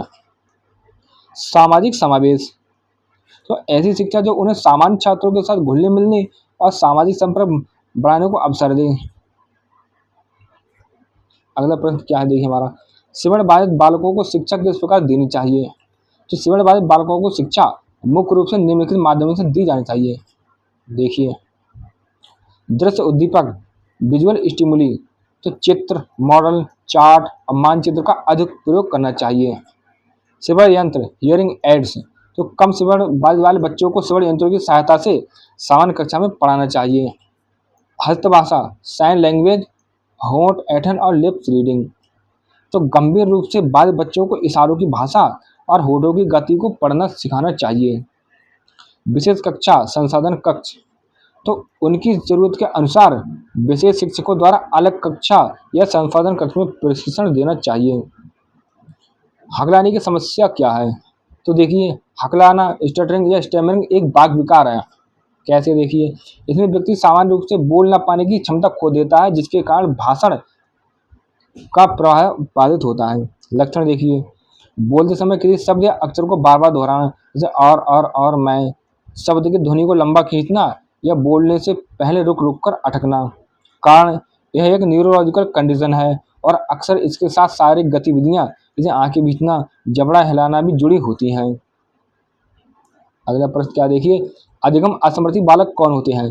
तो अधिगम असमर्थी बालक, लर्निंग डिसेबिलिटी चिल्ड्रन, वे होते हैं जिनमें सामान्य बुद्धि होने के बावजूद सीखने और कुछ विशिष्ट शिक्षण कौशल जैसे पढ़ना, लिखना, वर्तनी तर्क, गणित का उपयोग करने में लगातार कठिनाई का अनुभव होता है। ठीक है, एक कठिनाई किसी विशिष्ट विकार जैसे डिसलेक्सिया हो गया, डिस्ग्राफिया हो गया। डिसलेक्सिया मतलब बोलने में परेशानी, पढ़ने में परेशानी, ठीक है। डिस्ग्राफिया लिखने में परेशानी, इनके कारण होती है, ना कि मंदबुद्धि या शारीरिक अक्षम के कारण। एक होता है मैथ का डिसकैलकुलिया, ठीक है। ये बालक अक्सर अधिसक्रियता, हाइपर एक्टिविटी, ध्यान विकार, कम ध्यान अवधि और भावनात्मक अस्थिरता जैसे लक्षण प्रदर्शित करते हैं। कौन, अधिगम असमर्थी बालक। अगला प्रश्न ये क्या है, मानसिक मंदित बालक कौन से होते हैं, संक्षेप में बताइए। तो मानसिक मंदित बालक, मेंटल रिटार्डेड चाइल्ड, वे होते हैं जिनका मानसिक विकास अवरुद्ध या अपूर्ण होता है। आईक्यू स्तर, इनकी बुद्धि अवधि 70 से कम होती है। मानसिक मंदित बालकों की दैनिक कार्य क्षमता, ये स्वयं की देखरेख, सामाजिक कौशल या संप्रेषण और शैक्षिक कार्यों में सामान्य बच्चों से काफी पीछे होते हैं। कारण, ये स्थिति जन्म या 18 वर्ष की आयु से पहले मस्तिष्क में चोट या जैविक कारणों से विद्यमान होती है। अगला प्रश्न ये क्या है, शारीरिक एवं बौद्धिक कमजोर बालकों से आप क्या समझते हैं। तो शारीरिक कमजोर बालक, वे बालक जिनकी शारीरिक संरचना या कार्यक्षमता में कोई ऐसी कमी हो जो उनकी दैनिक गतिविधियों जैसे चलना, देखना, सुनना आदि को बाधित करती है, जैसे अपंगता और अस्थिबाधित। तो ये शारीरिक कमजोर बच्चे होते हैं हमारे, ठीक है। तो हम जाने शारीरिक कमजोर बच्चे शरीर से कमजोर होते हैं। अगला है बौद्धिक कमजोर बच्चे, क्या, देखिए, तो वे बालक जिनकी बौद्धिक क्रियाशीलता औसत से कम होती है, जिसके कारण वे सीखने, तर्क करने और समस्याओं का समाधान करने में पिछड़ जाते हैं। जैसे कि मानसिक मंदित बालक जिनका IQ 70 से कम होता है। अगला प्रश्न क्या, देखिए हमारा, समावेशी शिक्षा की प्रकृति बताइए। तो समावेशी शिक्षा, इंक्लूसिव एजुकेशन की प्रकृति देखिए क्या होती है। पृथक्करण विरोधी, तो ये अपंग विशिष्ट बालकों को अलग अलग करने पृथकीकरण के विचार का विरोध करती है। सामान्यता, तो शारीरिक रूप से बाधित और सामान्य बालक एक ही कक्षा में साथ साथ शिक्षा ग्रहण करते हैं। विविधता की स्वीकृति, तो एक कक्षा में प्रत्येक बच्चे की विशिष्टता और विविधता को स्वीकार करने की मनोवृत्ति है। सामान्य अवसर, तो इसका उद्देश्य सभी वर्गों के बच्चों को बिना किसी जातिगत, आर्थिक या शारीरिक भिन्नता के एक ही छत के नीचे समान और सार्थक शिक्षा प्रदान करना। तो ये हमारे समावेशी शिक्षा की प्रकृति हो गई। अगला प्रश्न, प्रतिभाशाली बालकों की शिक्षा के सिद्धांत बताइए। तो देखिए, प्रतिभाशाली बालकों की शिक्षा के सिद्धांत, पहला क्षमता पहचान का सिद्धांत, तो उनकी उच्च क्षमताओं को पहचानना और उन्हें प्रोत्साहित करना। दूसरा, समृद्धि का सिद्धांत, एनरिचमेंट, सामान्य पाठ्यक्रम से अधिक गहन और चुनौतीपूर्ण शैक्षिक अनुभव प्रदान करना। त्वरण का सिद्धांत, एक्सीलरेशन, तो उनकी तीव्र गति से सीखने की क्षमता के कारण उन्हें कम समय में उच्च कक्षा में क्या करना, पदोन्नत करना, प्रमोट करना। व्यक्तिगत विकास का सिद्धांत, तो उन्हें स्व अध्ययन, शोध और रचनात्मकता को बढ़ावा देने वाली गतिविधियों के लिए प्रोत्साहित करना। अगला प्रश्न क्या देखिए हमारा, शैक्षिक पर्यवेक्षण की विशेषताएं बताइए। तो शैक्षिक पर्यवेक्षण, एजुकेशनल सुपरविजन की विशेषताएं देखिए। पहला है सुधारोन्मुखी, तो इसका मुख्य उद्देश्य शिक्षण व सीखने की प्रक्रिया संबंधी विभिन्न परिस्थितियों में सुधार लाना है। दूसरा मार्गदर्शक, तो ये शिक्षकों और कर्मचारियों के प्रयासों को मार्गदर्शन और निर्देशन प्रदान करता है। मानव केंद्रित, तो यह मानव शिक्षक पर केंद्रित होता है, ना कि केवल भौतिक पदार्थों पर। सहयोगात्मक, यह अधिनायकवादी न होकर सहयोगात्मक होता है, जिसका लक्ष्य शिक्षकों के कौशलों का विकास करना होता है। व्यापक क्षेत्र, तो इसका कार्यक्षेत्र केवल कक्षा तक सीमित न होकर विद्यालय के संपूर्ण शैक्षिक समूह के कार्य से संबंधित होता है। किसका, शैक्षिक पर्यवेक्षण का। आय 2023 पर देखिए, एक अच्छे परामर्शदाता के 4 कार्य लिखिए। एक अच्छे परामर्शदाता के 4 प्रमुख कार्य निम्नलिखित है, कौन कौन से देखिए। भावनात्मक दबाव कम करना, तो परामर्श प्रार्थी के तनाव और भावनात्मक दबाव को कम करने में सहायता करना। समस्या का विश्लेषण, परामर्श प्रार्थी की समस्याओं को ध्यानपूर्वक और सहानुभूति के साथ सुनकर उनके मूल कारणों को समझना। आत्म समझ विकसित करना, तो उसे अपनी परिस्थितियों को स्वीकार करने और निर्णय लेने की क्षमता में वृद्धि करना। गोपनीयता और विश्वास बनाए रखना, तो परामर्श प्रार्थी की सभी बातों को गोपनीय रखकर उसके साथ सकारात्मक संबंध स्थापित करना। अगला प्रश्न क्या देखिए, समुदाय के साथ सहयोग संबंधी कार्य लिखिए। तो समुदाय के साथ सहयोग संबंधी प्रमुख कार्य निम्नलिखित हैं, कौन कौन से देखिए। फीडबैक तंत्र स्थापित करना, तो सामुदायिक बैठकों, सलाहकार समितियों या इंटरनेट सिस्टम के माध्यम से समुदाय से सुझाव और इनपुट प्राप्त करना। सामाजिक लक्ष्यों की प्राप्ति, तो सामान्य कल्याण जैसे शिक्षा, स्वास्थ्य के लक्ष्यों को प्राप्त करने के लिए समुदाय के कार्यकर्ता से सहायता प्राप्त करना। जागरूकता फैलाना, तो कार्यक्रमों और नीतियों के बारे में समुदाय में जागरूकता पैदा करना, ये समुदाय के सहयोग संबंधी कार्य है। साझेदारी बनाना, मौजूदा सामुदायिक समूहों, एनजीओ, धार्मिक समूहों के साथ गठजोड़ करके सामाजिक गतिविधियों में सहयोग करना। ठीक है। अगला प्रश्न क्या देखिए, निर्देशन एवं परामर्श में अंतर स्पष्ट कीजिए। तो निर्देशन एवं परामर्श में मुख्य अंतर निम्नलिखित है। क्या क्या अंतर है देखिए निर्देशन और परामर्श में। तो निर्देशन का क्षेत्र क्या होता है, व्यापक वाइड होता है, जीवन के सभी पहलुओं से संबंधित। और परामर्श का क्षेत्र कैसा होता है, संकीर्ण, नैरो, जटिल समस्या स्थिति पर केंद्रित। और निर्देशन की प्रकृति कैसी होती है, निवारक मतलब प्रिवेंशियल होती है और प्रचारक होता है। परामर्श की प्रकृति कैसी होती है, मुख्य रूप से उपचारात्मक होती है मतलब रेमेडियल। निर्देशन का उद्देश्य क्या होता है, सर्वांगीण विकास और क्षमताओं को विकसित करना। और परामर्श का उद्देश्य क्या होता है, गंभीर समस्याओं का सामना करने में सहायता और समायोजन करना। आवश्यकता क्या होती है निर्देशन की, ये जीवन भर आवश्यकता होता है। परामर्श क्या होता है, इसकी आवश्यकता तब होती है जब व्यक्ति गंभीर समस्या से ग्रसित हो। मानसिक मंदता से आप क्या समझते हैं, स्पष्ट कीजिए। तो मानसिक मंदता, इंटेलेक्चुअल डिसेबिलिटी से तात्पर्य व्यक्ति की वर्तमान कार्यप्रणाली में सारभूत सीमितता से है। बौद्धिक क्षमता क्या होती है देखिए। तो मानसिक मंदित जो होती हैं उनमें बौद्धिक क्षमता होती है, IQ होती है 70 से कम होती है। अनुकूलन कौशल में कमी, तो स्वयं की देखरेख, सामाजिक कौशल, संप्रेषण और शैक्षिक कार्यों जैसे 2 या अधिक अनुकूलनीय कौशलों के क्षेत्र में ध्यान देने योग कमी होती है इनमें। मानसिक मंदता में विकास की स्थिति, यह मस्तिष्क के अवरुद्ध या अपूर्ण विकास को दर्शाती है जो 18 वर्ष की आयु में विद्यमान होती है। अगला प्रश्न क्या देखिए हमारा, वाद विवाद विधि से आप क्या समझते हैं। तो देखिए वाद विवाद विधि डिस्कशन मैटर किसी विषय या समस्या पर चर्चा करने की एक औपचारिक विधि है। प्रक्रिया क्या होती है वाद विवाद विधि की देखिए।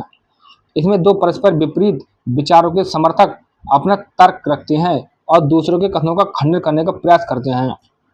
उद्देश्य क्या होता है इसका वाद विवाद का, शिक्षक और छात्र मिलकर किसी प्रकरण पर स्वतंत्रतापूर्वक सामूहिक रूप से विचारों का आदान प्रदान करते हैं, जिससे विवेक युक्त विचारों का विकास होता है। मुख्य अंग क्या होते हैं जिसके वाद विवाद के मुख्य अंग तार्किक सुसंगति, तथ्यात्मक परिशुद्धता और विचारों को गहन आदान प्रदान है। अगला प्रश्न क्या देखिए, अपवंचन क्या है देखिए। तो अपवंचन का अर्थ किसी कार्य, वस्तु या अधिकार से वंचित रहने की क्रिया या अवस्था है। ठीक है। शैक्षिक संदर्भ में अपवंचन क्या देखिए, अपवंचित बालक वे होते हैं जो आर्थिक, सामाजिक, शारीरिक या संवेगात्मक किसी भी दशा के कारण शिक्षा, उचित अधिगम के अवसर या सामान्य विकास की परिस्थितियों से वंचित रह जाते हैं। उदाहरण देखिए, गरीबी के कारण स्कूल न जा पाना, आर्थिक अपवंचन हो गया। अब या परिवार शिक्षक से प्रोत्साहन ना मिलना, ये संवेगात्मक अपवंचन हो गया। प्रभाव क्या होते हैं देखिए अपवंचन के, इसके कारण बालक का सामान्य विकास रुक जाता है और वह शैक्षिक अधिगम में पिछड़ जाता है। अगला प्रश्न क्या देखिए हमारा, सृजनात्मकता के प्रमुख तत्व बताइए। ठीक है, तो सृजनात्मकता, क्रिएटिविटी के प्रमुख तत्व टॉरेंस के अनुसार, पहला है प्रभाव्यता या फ्लुएंसी, तो नए विचारों की अधिकता और पर्याप्तता होना। दूसरा है नमनीयता, मतलब लचीलापन, फ्लेक्सिबिलिटी, तो किसी समस्या पर अलग अलग दृष्टिकोण ग्रहण करने की क्षमता। तीसरा है मौलिकता, ओरिजिनलिटी, नए और अद्वितीय विचारों या समाधानों को उत्पन्न करने की क्षमता। चौथा है विस्तारता, मतलब सूक्ष्मता, एलेबोरेशन, क्या देखिए मूल विचारों का विस्तार करने और उन्हें विवरण के साथ प्रस्तुत करने की क्षमता। अगला प्रश्न है अधिगम अक्षमता वाले बालकों के दो प्रकार बताइए। तो अधिगम अक्षमता, लर्निंग डिसेबिलिटी वाले बालकों के दो प्रकार निम्नलिखित हैं, कौन कौन से देखिए। डिसलेक्सिया, यह पठन रीडिंग संबंधी विकार है। इसमें बालक शब्दों को पढ़ने और उनके अर्थ को सही ढंग से समझने में कठिनाई होती है बालक को। ठीक है, और डिसग्राफिया क्या होती है, यह लेखन राइटिंग से संबंधित विकार है। इसमें बालक को सुसंगत रूप से लिखने, सही वर्तनी का उपयोग करने और हस्तलेखन में कठिनाई होती है। एक होता है डिसकैलकुलिया, उसमें बच्चों को मैथ में प्रॉब्लम होती है, जोड़ने घटाने बाकी सब चीज़ों में। मंदबुद्धि बालकों की पहचान बताइए। मंदबुद्धि बालकों की पहचान के निम्न तरीके कौन कौन से देखिए। बुद्धिलब्धि परीक्षण, तो आयु की 70 से कम होना मंदबुद्धि का सबसे प्रमुख पहचान है। विकासात्मक देरी, तो बैठने, रेंगने, चलने या बात करने जैसे सामान्य विकासात्मक मील के पत्थरों तक पहुंचने में सामान्य बच्चों से अधिक समय लेना। सीखने में कठिनाई, तो सीखने की गति धीमी होना और कक्षा में दिए गए निर्देशों को आसानी से ना समझ पाना। सामाजिक कौशल में कमी, तो सामाजिक कौशल जैसे स्वयं की देखरेख, संप्रेषण में स्पष्ट कमी और उचित समायोजन न कर पाना। अगला प्रश्न है निरीक्षण प्रणाली में सुधार के कोई दो सुझाव लिखिए। तो निरीक्षण प्रणाली, सुपरविजन, इंस्पेक्शन सिस्टम में सुधार हेतु दो सुझाव कौन कौन से देखिए। पहला सुझाव है निगरानी से मार्गदर्शन की ओर बदलाव, तो निरीक्षण का उद्देश्य दोष ढूंढना या नियंत्रण करना नहीं होना चाहिए, बल्कि शिक्षकों को उनके कार्यों की निगरानी करना और सुधार हेतु आवश्यक मार्गदर्शन एवं प्रशिक्षण प्रदान करना होना चाहिए। दूसरा मानकों का निर्धारण एवं निरंतर मूल्यांकन, तो प्रत्येक सेवा के लिए स्पष्ट मानक और मानदंड आधारित निर्धारित करना चाहिए और निगरानी तथा मूल्यांकन परिणाम के आधार पर निरंतर सुधार के प्रयास किए जाने चाहिए। ठीक है, अगला क्या हमारा प्रतिभाशाली बालक किसे कहते हैं, उनकी मुख्य विशेषता बताइए। तो परीक्षा परिभाषा देखिए। प्रतिभाशाली बालक गिफ्टेड चाइल्ड वह है जिनकी बुद्धि लब्धि सामान्य से बहुत अधिक टर्मिन के अनुसार 140 से ऊपर होती है और जो किसी भी योग्यता जैसे शैक्षिक, रचनात्मकता, कला आदि में अपनी आयु वर्ग के बच्चों की तुलना में असाधारण क्षमता प्रदर्शित करते हैं। मुख्य विशेषता देखिए इनकी, उच्च बुद्धि, सामान्य से अधिक मानसिक क्षमता होती है, बुद्धि लब्धि होती है, मतलब 140 से अधिक। तीव्र अधिगम, समस्याओं नए विचारों को बहुत जल्दी सीखते हैं प्रतिभाशाली बच्चे। रचनात्मकता, उत्कृष्ट रचनात्मकता और कल्पना शक्ति रखते हैं प्रतिभाशाली बच्चे। विस्तृत शब्दावली, उच्च स्तर की स्मरण शक्ति और विस्तृत शब्दकोश होता है प्रतिभाशाली बच्चों का। समावेशी शिक्षा के सिद्धांत बताइए। तो समावेशी शिक्षा, इंक्लूसिव एजुकेशन के प्रमुख सिद्धांत कौन कौन से देखिए। पहला पहुंच का सिद्धांत, तो शिक्षा प्राप्त करने का अधिकार प्रत्येक बच्चे को हो, चाहे वह किसी भी वर्ग या अक्षमता का हो। समानता का सिद्धांत, योग्यता, अक्षमता, भाषा, संस्कृति या लिंग के आधार पर कोई अवरोध ना हो और सबको समान अवसर मिले। भागीदारी का सिद्धांत, तो छात्रों को अनुकूल पर्यावरण में सार्थक शिक्षा उपलब्ध कराना और उन्हें कक्षा में गतिविधियों को सक्रिय भागीदार करना, मतलब भागीदार बनाना। व्यक्तिगत शक्तियों का विकास, तो प्रत्येक बच्चे की व्यक्तिगत शक्तियों को पहचानना और उनके विकास पर ध्यान केंद्रित करना। सामूहिकता का सिद्धांत, तो विकलांगता विशिष्ट और सामान्य बच्चों को एक ही कक्षा में साथ साथ शिक्षा देना। अगला प्रश्न हमारा परामर्श के महत्व बताइए। क्या देखिए परामर्श का महत्व, परामर्श काउंसलिंग का प्रमुख महत्व क्या क्या है। पहला समस्या समाधान, तो व्यक्ति की जटिल संवेगात्मक, शैक्षिक और व्यक्तिगत समस्याओं को निराकरण में सहायता करता है परामर्श। आत्मविश्वास एवं निर्णय क्षमता, तो बच्चों के आत्मविश्वास को बढ़ाता है और उन्हें उचित निर्णय लेने जैसे करियर विकल्प की क्षमता विकसित करने में मदद करता है। आत्मसमझ, तो व्यक्ति को अपनी योग्यताएं, भावनाएं और रुचियों और कमियां समझने में मदद करता है। बेहतर समायोजन, तो जीवन की चुनौतियों जैसे पारिवारिक या सामाजिक समस्याओं से उबरने और भावनात्मक संतुलन बनाए रखने में सहायता करता है। परामर्श। अगला है हमारा बाल अपराध किसे कहते हैं, इसके 4 प्रमुख कारण बताइए।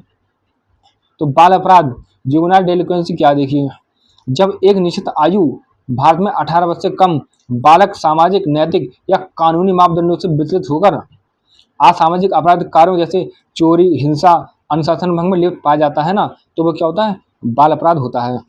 4 प्रमुख कारण देखिए बाल अपराध के। पारिवारिक संघर्ष, क्या पारिवारिक संघर्ष, या टूटे हुए परिवार, पारिवारिक झगड़े या स्नेह का अभाव।